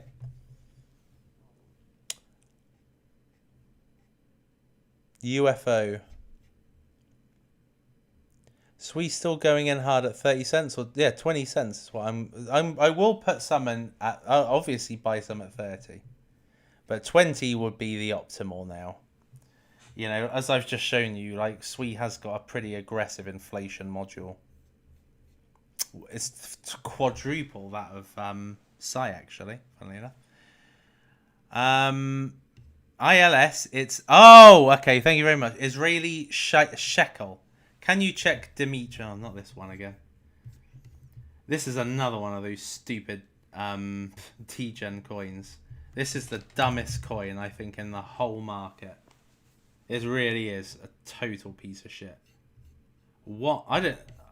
I don't know who would invest in this crap, honestly. Like, look.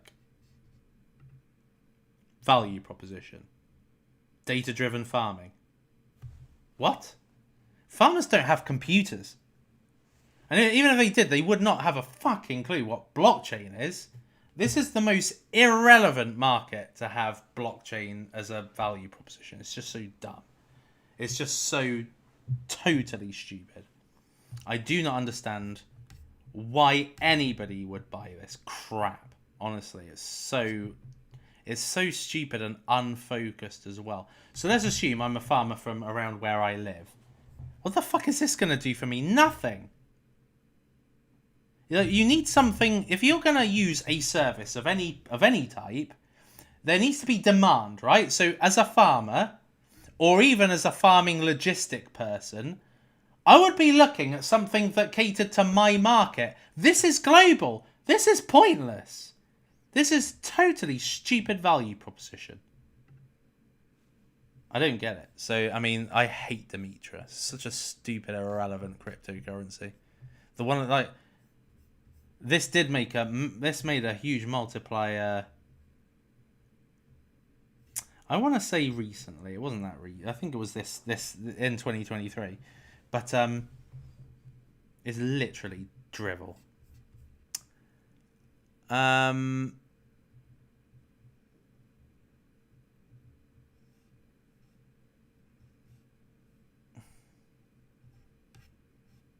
I don't know why you're saying Suppo is right about Saucer Swap, because I never even mentioned that, so bye-bye.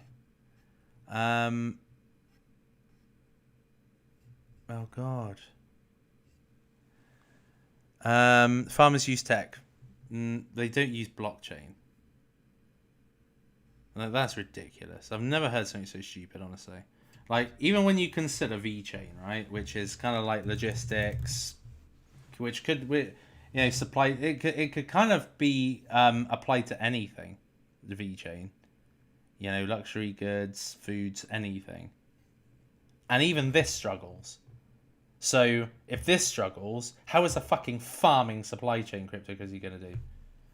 I mean, having said that, there was one really kind of inexplicable 100x that happened in the last cycle, and that was this one, Cargo X.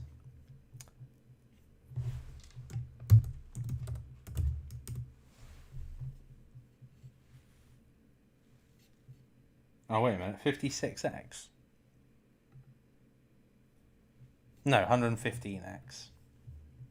One of them looks at from November 2020 to the end of the bull market, and this one looks at the bottom, so from the COVID bottom, so the multipliers are bigger here. And this did 115x, and this was also a stupid one. So there is always an opportunity for an outlier, but yeah, Demetrius painfully retarded, in my opinion. Thoughts on CyberConnect? Why is it a gem? Can you tell me that? I've looked at CyberConnect, and it's in my my list. Obviously, it's got rank 18 in terms of volume, which shows that it's incredible in terms of hype. But I've gone into it, right? And on-chain friends last forever. What's that mean? Web3 social network that enables developers to create social applications, empowering users to use their own digital identity. It's just like DSO is not a thing. I mean, it will be eventually. I don't really. I don't know what the hype is. Other than this came out of Binance, I don't really get it. I don't understand what makes this so incredible. And now you've got friends.tech, which is an actual social media that's pretty bloody good, to be honest. I'm not using it because... not using it yet anyway, but I don't really want to get people burnt on that. Hence why I haven't. By the way, people, thank you all for turning up and letting me quite literally dominate your Tuesday night. So if you could be beautiful, just confirm your beauty and your status as being awesome by smashing that like button. If you have smashed it, don't hit it again, because it will then unlike. So if you haven't yet liked, just smack. It's nice. It's nice.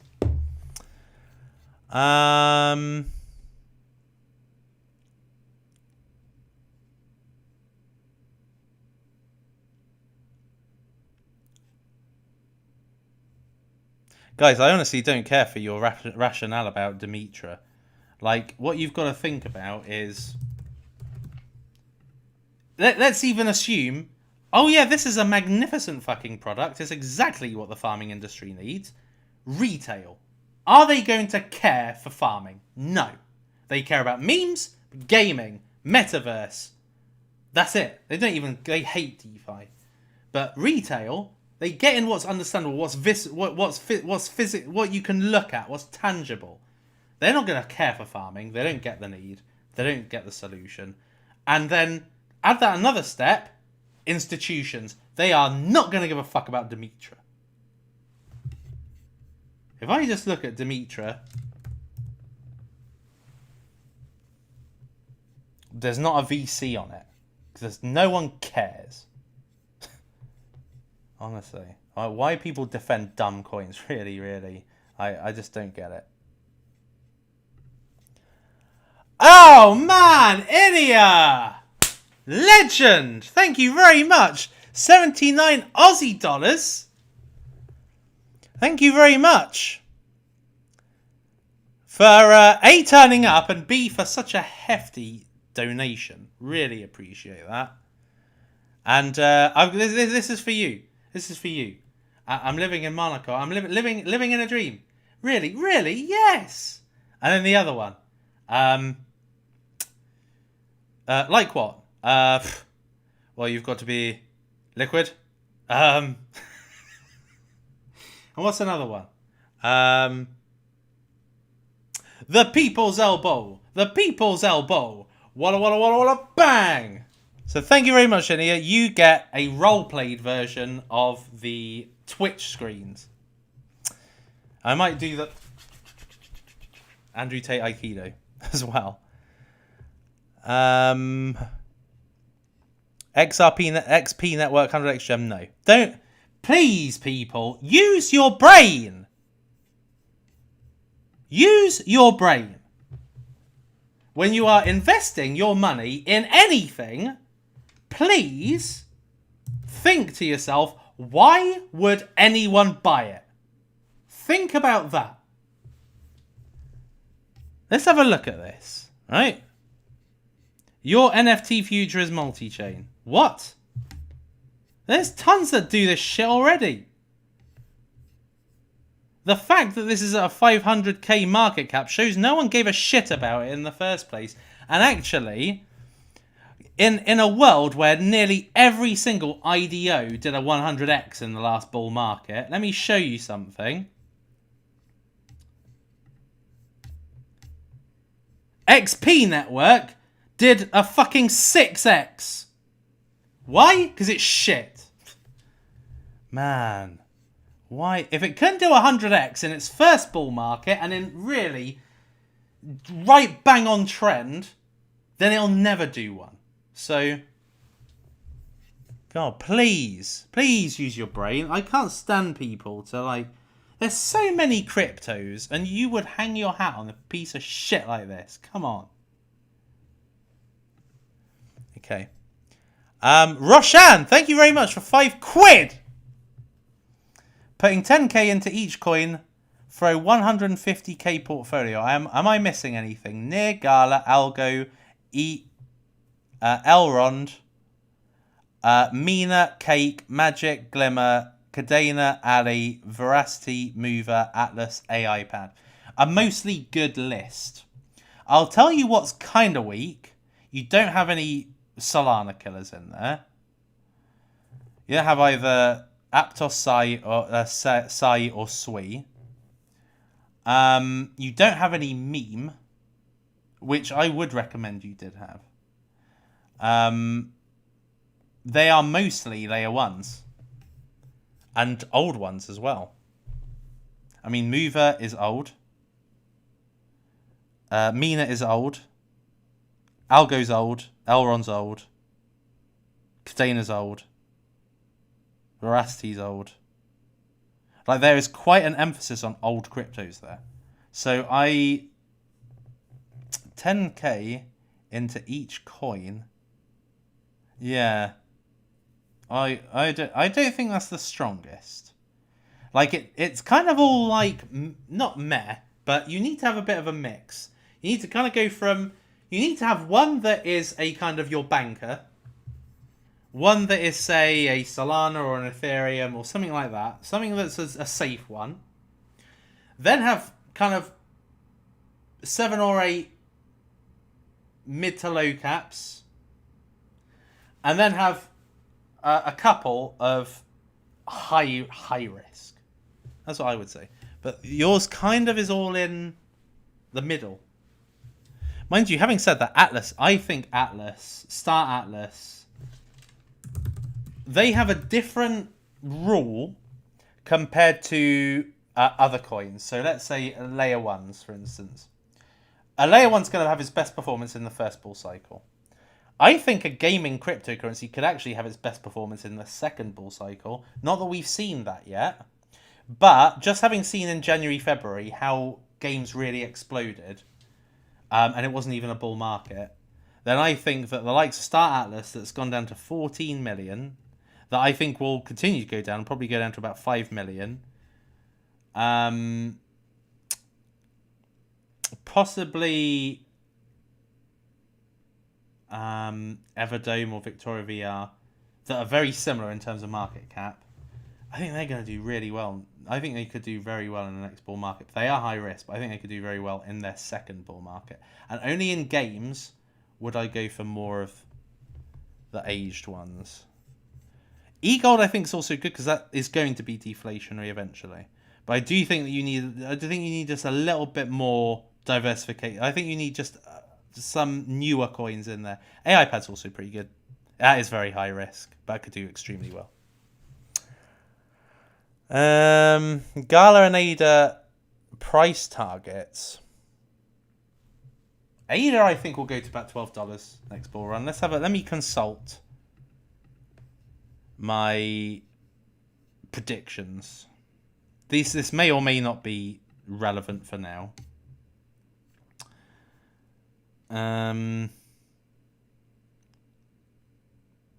Gala $2.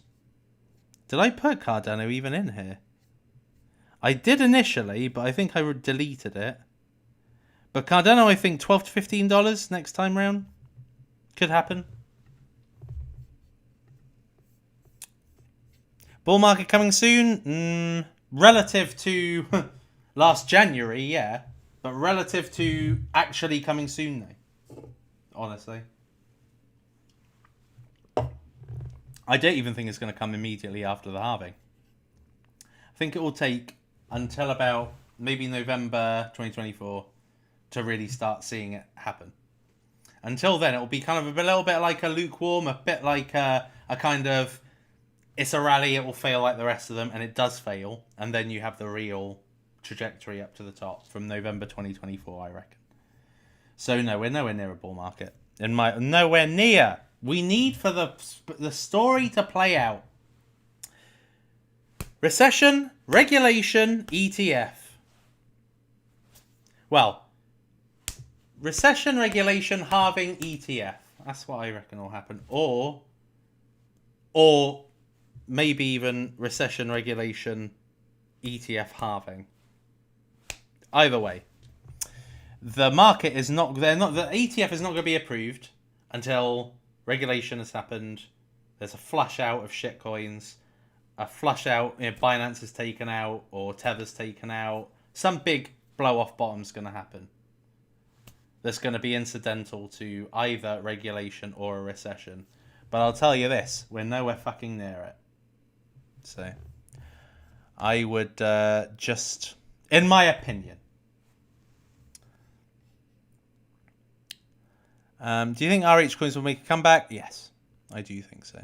I absolutely think so, because the great thing, kind of not so great thing, but also great thing, is, I mean, what the issue is that Hex kind of lives and dies with Richard Hart. You know, it's kind of showing right now what happens when Richard Hart is not around, and it's not doing very well, right? So, one of the tests in the SEC determining a security or not is there an expectation of profit from a specific third-party person, i.e. Richard Hart. So you're not so how it should be is it's a utility. So there's no expectation of profit because of a person or because of the business. It should just be purely on the utility of the token that drives demand and therefore drives price. That's how you bypass the SEC's laws, security laws. But Hex, unfortunately, Richard Hart, you do invest because of Richard Hart.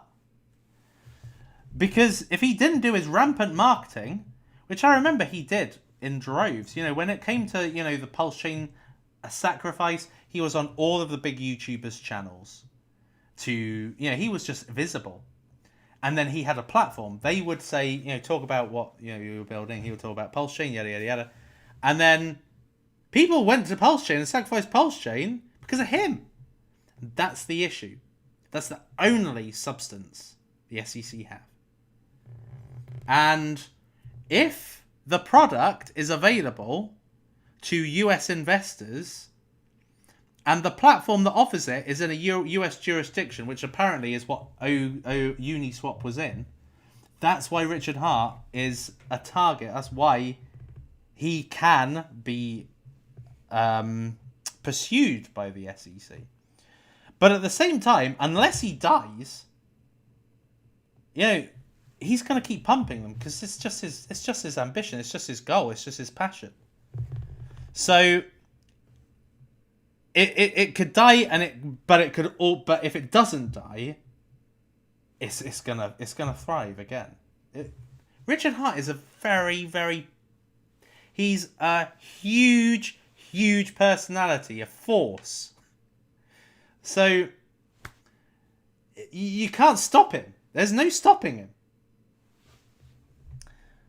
So if he can get out of this unscathed, he'll take it all back up again, because there is no founder with as much charisma as him. So good old Richard Hart. But you're gonna have to make do with me for now. I'm your Richard Hart. What is your optimal price for Hello? No, I don't. You know what? If I'm honest with you, I don't care for Hello anymore. But if I was gonna, it would be under a cent. Sunday swap. Actually, I think we're Sunday swap is a very investable price even now. It's a very investable price now. Remember, this is a coin that went up to $1.20. So right now it is around about 140x. No, 130x less.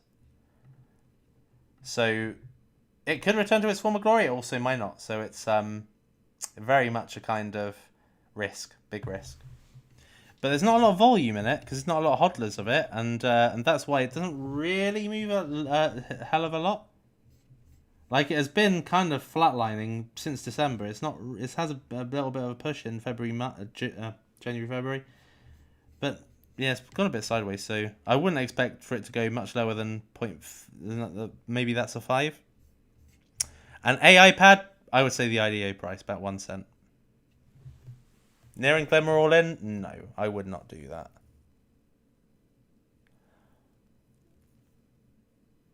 Cryo War. Yeah, Cryo War have not really done a lot. This was one of my 100x's from the last bull market. A Solana based, pretty awesome looking kind of battle game. I kind of love it. But their website has not changed. They've not done a lot. It's almost like they don't give a shit. And as a result of that, it's kind of gone down to shit. 1.7 million. I mean, that's terrible. This is basically its IDO price. No volume. And also it's on Solana, and Solana was very hyped at the time. But next time it could be Sui and Aptos and any cryptocurrencies created on there, and maybe this is a bit of a maybe this is not as hyped as next time. So it's a big risk with this one. Choose Solana instead of Glimmer. They're both strong, to be fair. But Solana, if it goes down to $5, yeah. I mean, I would probably favour that over Glimmer. Right, I think I'm going to make a move now, because I have covered plentiful amounts of 100x potentials. Along with narratives, along with a lot of research, a lot of grounding. But if you have any other decent questions, I'll stay on for another... I'll tell you what, if you get the likes up to 450, which is only 30 likes, if you get that up, then I'll stay on another 10 minutes and answer any questions. But what I do know is that YouTube do not like long streams, and this has already been very long. How long has this been? Like 2 hours? Joe Parry's will be uploading soon. That's just how long I've been on.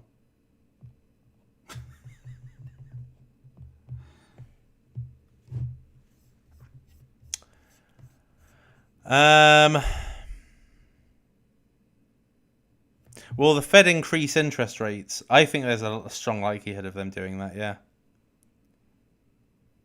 Meta VPad, can PulsePad come back with new token launches, or are these gone? PulsePad at this point is related to Pulse Chain. Pulse Chain is related to Richard Hart, and Richard Hart is being attacked by the SEC. So PulsePad, I would not necessarily say is one of the strongest at the moment.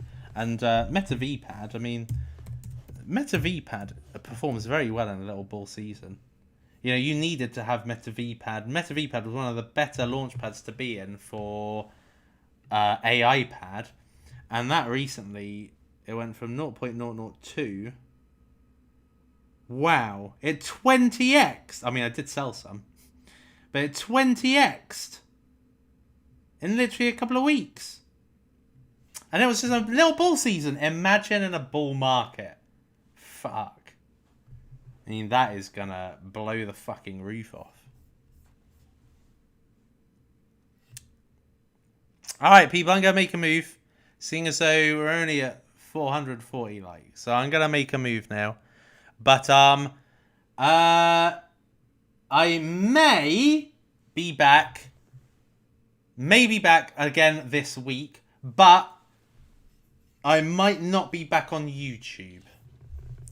So, I might be back. Bear with me a second. This will be interesting because I know a lot of your names from Twitch. So I'm gonna put a little poll. Where should I stream from next? Twitch, YouTube. Given I'm on YouTube, this may be very one-sided, but I do want to see either way. Vote now, people. PYR. Could be explosive. But again, this has had a bull market, so it's look at that, it had a full $43. And that started from 162 to 43. And now it's at double that price. So I expect diminishing returns. I think maybe in the next bull market it won't go as high. So, oh wow, YouTube 69, 69, Sexy. Could we get Chainlink at $1? It could. I don't know about $1. I don't think so, but I would like to think, with the right circumstances, this could go to under $2, and that would be a buy. Chainlink is definitely very, very likely to be an institutional coin. One of those ones that are involved in a basket of cryptocurrencies. So that would be very good to get. What I will say is when it comes... This is probably a point I should have made earlier. But when it comes to BlackRock, and BlackRock are the lead on this, okay? They're the lead. Yeah, everything else, Fidelity and ARK and all those, minor ones... They're kind of like, oh, BlackRock's done it, so this is probably our chance now. But BlackRock are the leaders, right? So I'm going to tell you right now what they're looking to do. Bitcoin, they want Bitcoin, right? They're at the end of the day, they're offering a Bitcoin spot ETF, or they're looking to. But Bitcoin is not the bite of the cherry. Bitcoin is still slightly inflationary. Bitcoin's been around a long time, and like it or not, anybody, BlackRock getting in now, they're buying it 20x more than most people got it for. So I got Bitcoin at like $1,000 back in 2017. So I represent that, and I was late in cryptocurrency. If you think about it, it's been going on since 2010, and I came in at 2017, and I got it for 1,000. BlackRock would be getting in 20 times, 15 times, maybe 12 times higher than even I got in. And there's hundreds of people that got in the thousands, that got in the hundreds, and maybe even the single figures or the cents. So to me, Ethereum is going to be BlackRock's Bitcoin. So this is their second bite of the cherry. This is 5 years more progressed. 5 years newer than Bitcoin. So it hasn't had 5 years of action of tons and tons of hodlers. This is much newer. It's deflationary.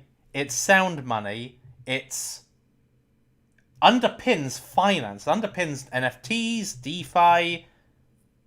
It's the lifeblood of crypto, really, Ethereum.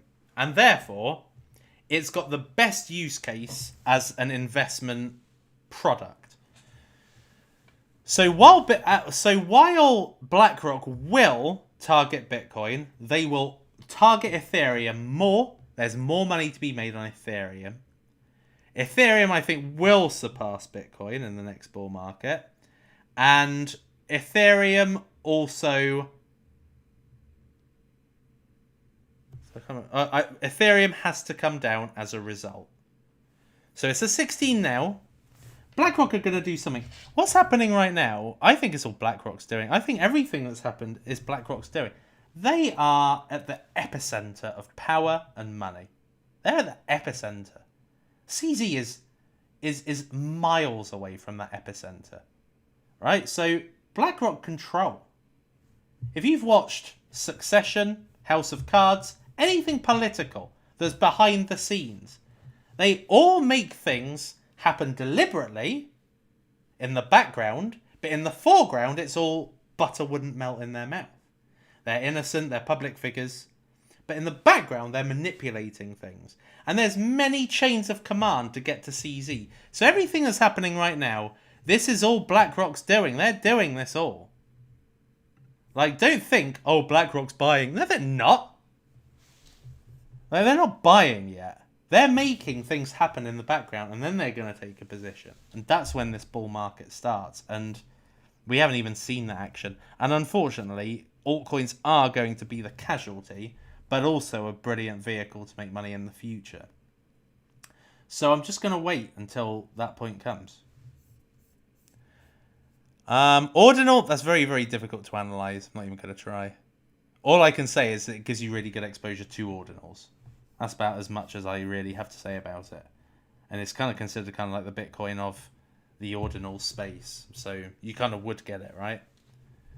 But, there's no real... it's not very easy to get. I tried. 72% say YouTube, which makes me think I shouldn't have really asked. But the thing is that this format works really well on Twitch. I can be on for 5 hours on Twitch. But you're on for more than an hour on YouTube and nobody watches it back. Nobody will bother. So it doesn't make sense really to be on YouTube. That's the problem. Super Oracles don't even know what they're doing. I never invested in the end. Can Pepe do 100x in the next bull market? It definitely could, yeah. But you just need to... God, look, I stayed anyway and answered your questions. But you just need to get into it at the right price. And we're kind of nowhere really near it. Here would be where you can make 100x. From here, you could, but it's not going to be easy. The good thing about Pepe and about a lot of meme coins is that they're pretty much their fully diluted value is the same as their market cap. So that means this isn't going to be deflationary. It means it's not going to be inflationary. That means it should really give you a competitive edge investing in something like Pepe. So, considering, bear with me. Let me have a look.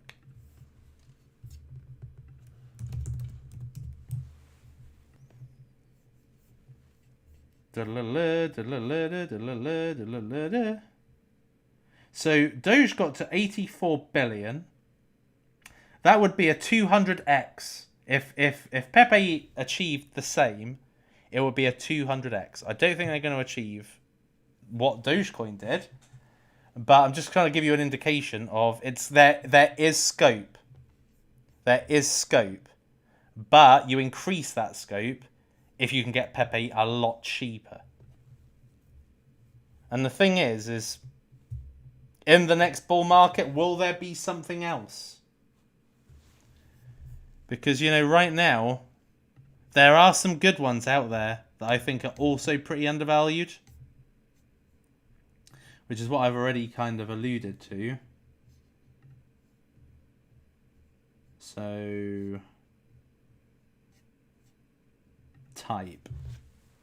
Yeah, look how many memes I've looked at. Fucking ridiculous.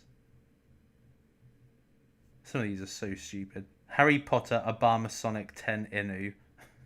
Fucking hell. It's so crazy. But there are some that have got, good amounts of hodlers. Doge has a load. Wojak. Bob.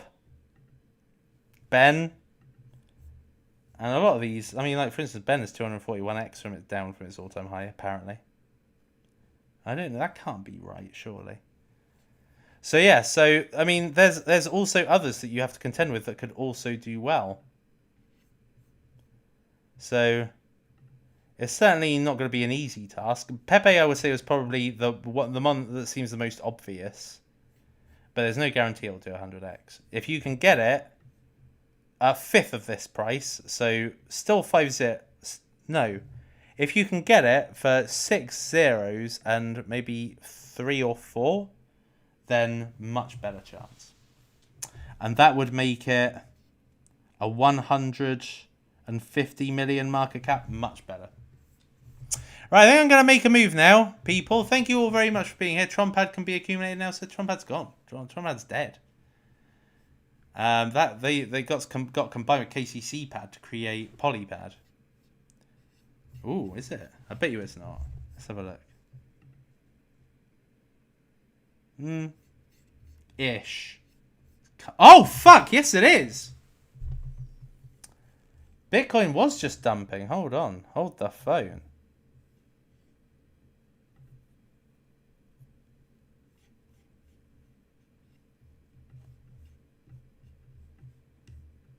Anything happened? Let me have a look at the thingy price. Oh, this has come down. Well, 206 now.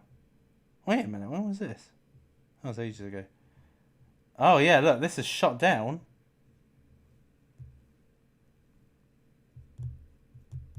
Wow. Okay. Let's have a look and see if there's anything worth buying. Maybe there was a flash crash there. Wow, Solana's under 20. Avalanche is 986 now. Fuck me. Let's see if any orders have gone through on...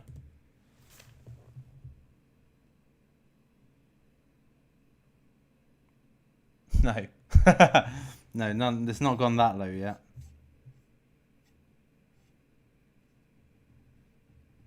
God, Pepe still has not come down to the price even I got in at.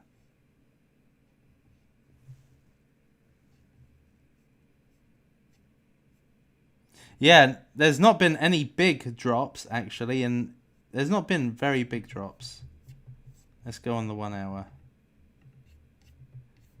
Kitmere. No, there's not been really any significant drops. Nothing has really gone down as badly as Bitcoin has.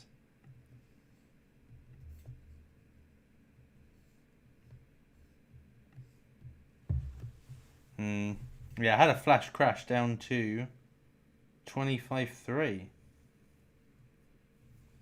Nice. It's looking very weak. Wow. It is looking so weak. But then sometimes is when it looks that way, then people don't buy and wait for it to go down, then it doesn't. But I don't think that's going to be the case this time. It just looks very weak. And it's just poised to break through. Something bad's happening.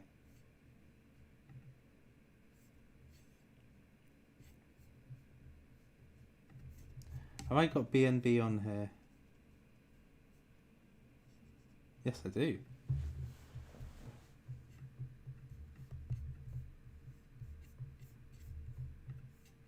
Da-ga-da-ga-da, da-ga-da-ga-da-da.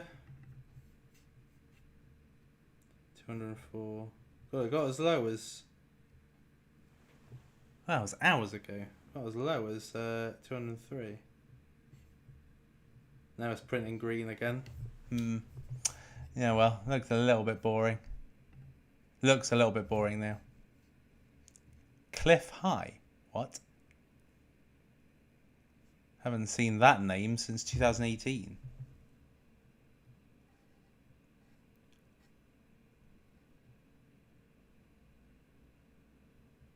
China crashing.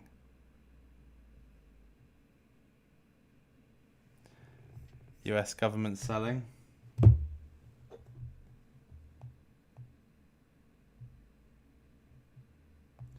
No obvious news pieces.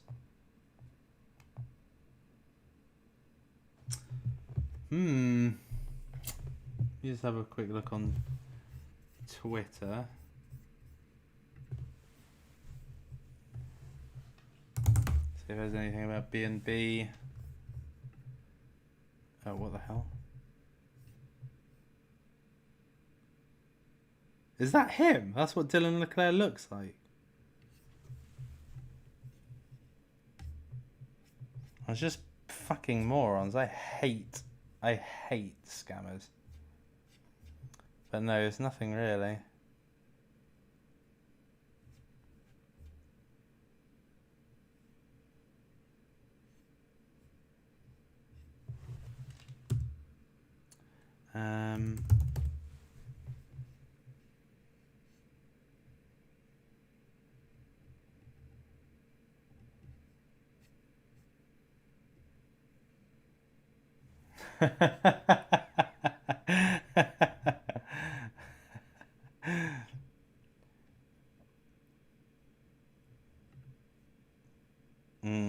No, well, it's funny, isn't it? It is funny.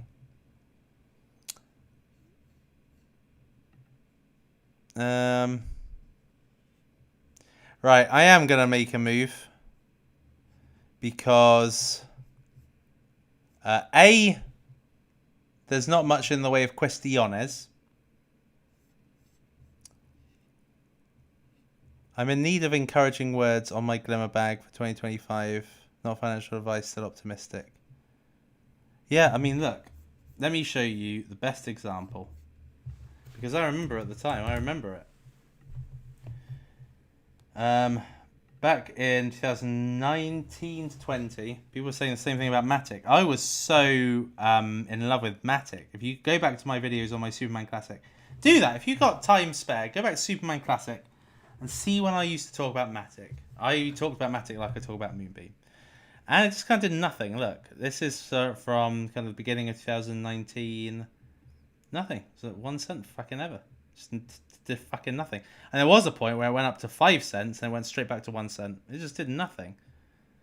And it was inflating all that time because Matic have a very high inflation. Always have, actually.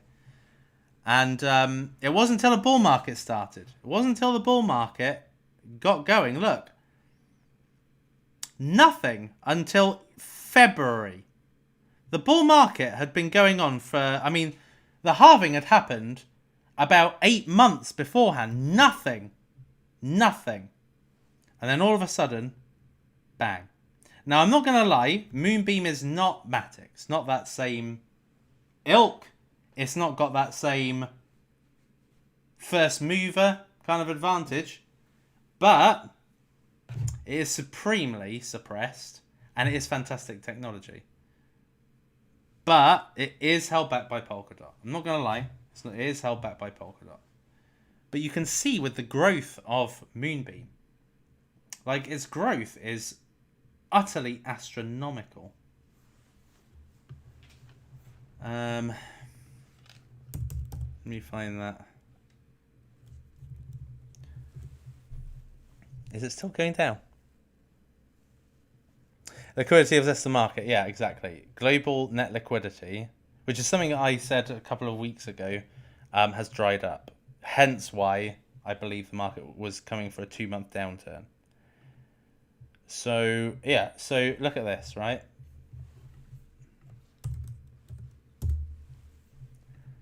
So, roughly a year. Let's do a year. So, what are we on now? August 22nd.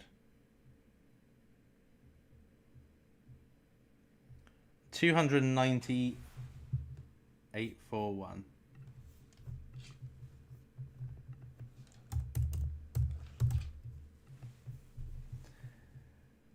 And now 18,345,593.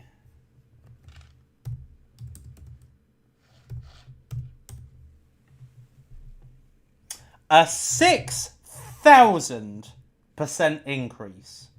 That is 6 times more than Nia.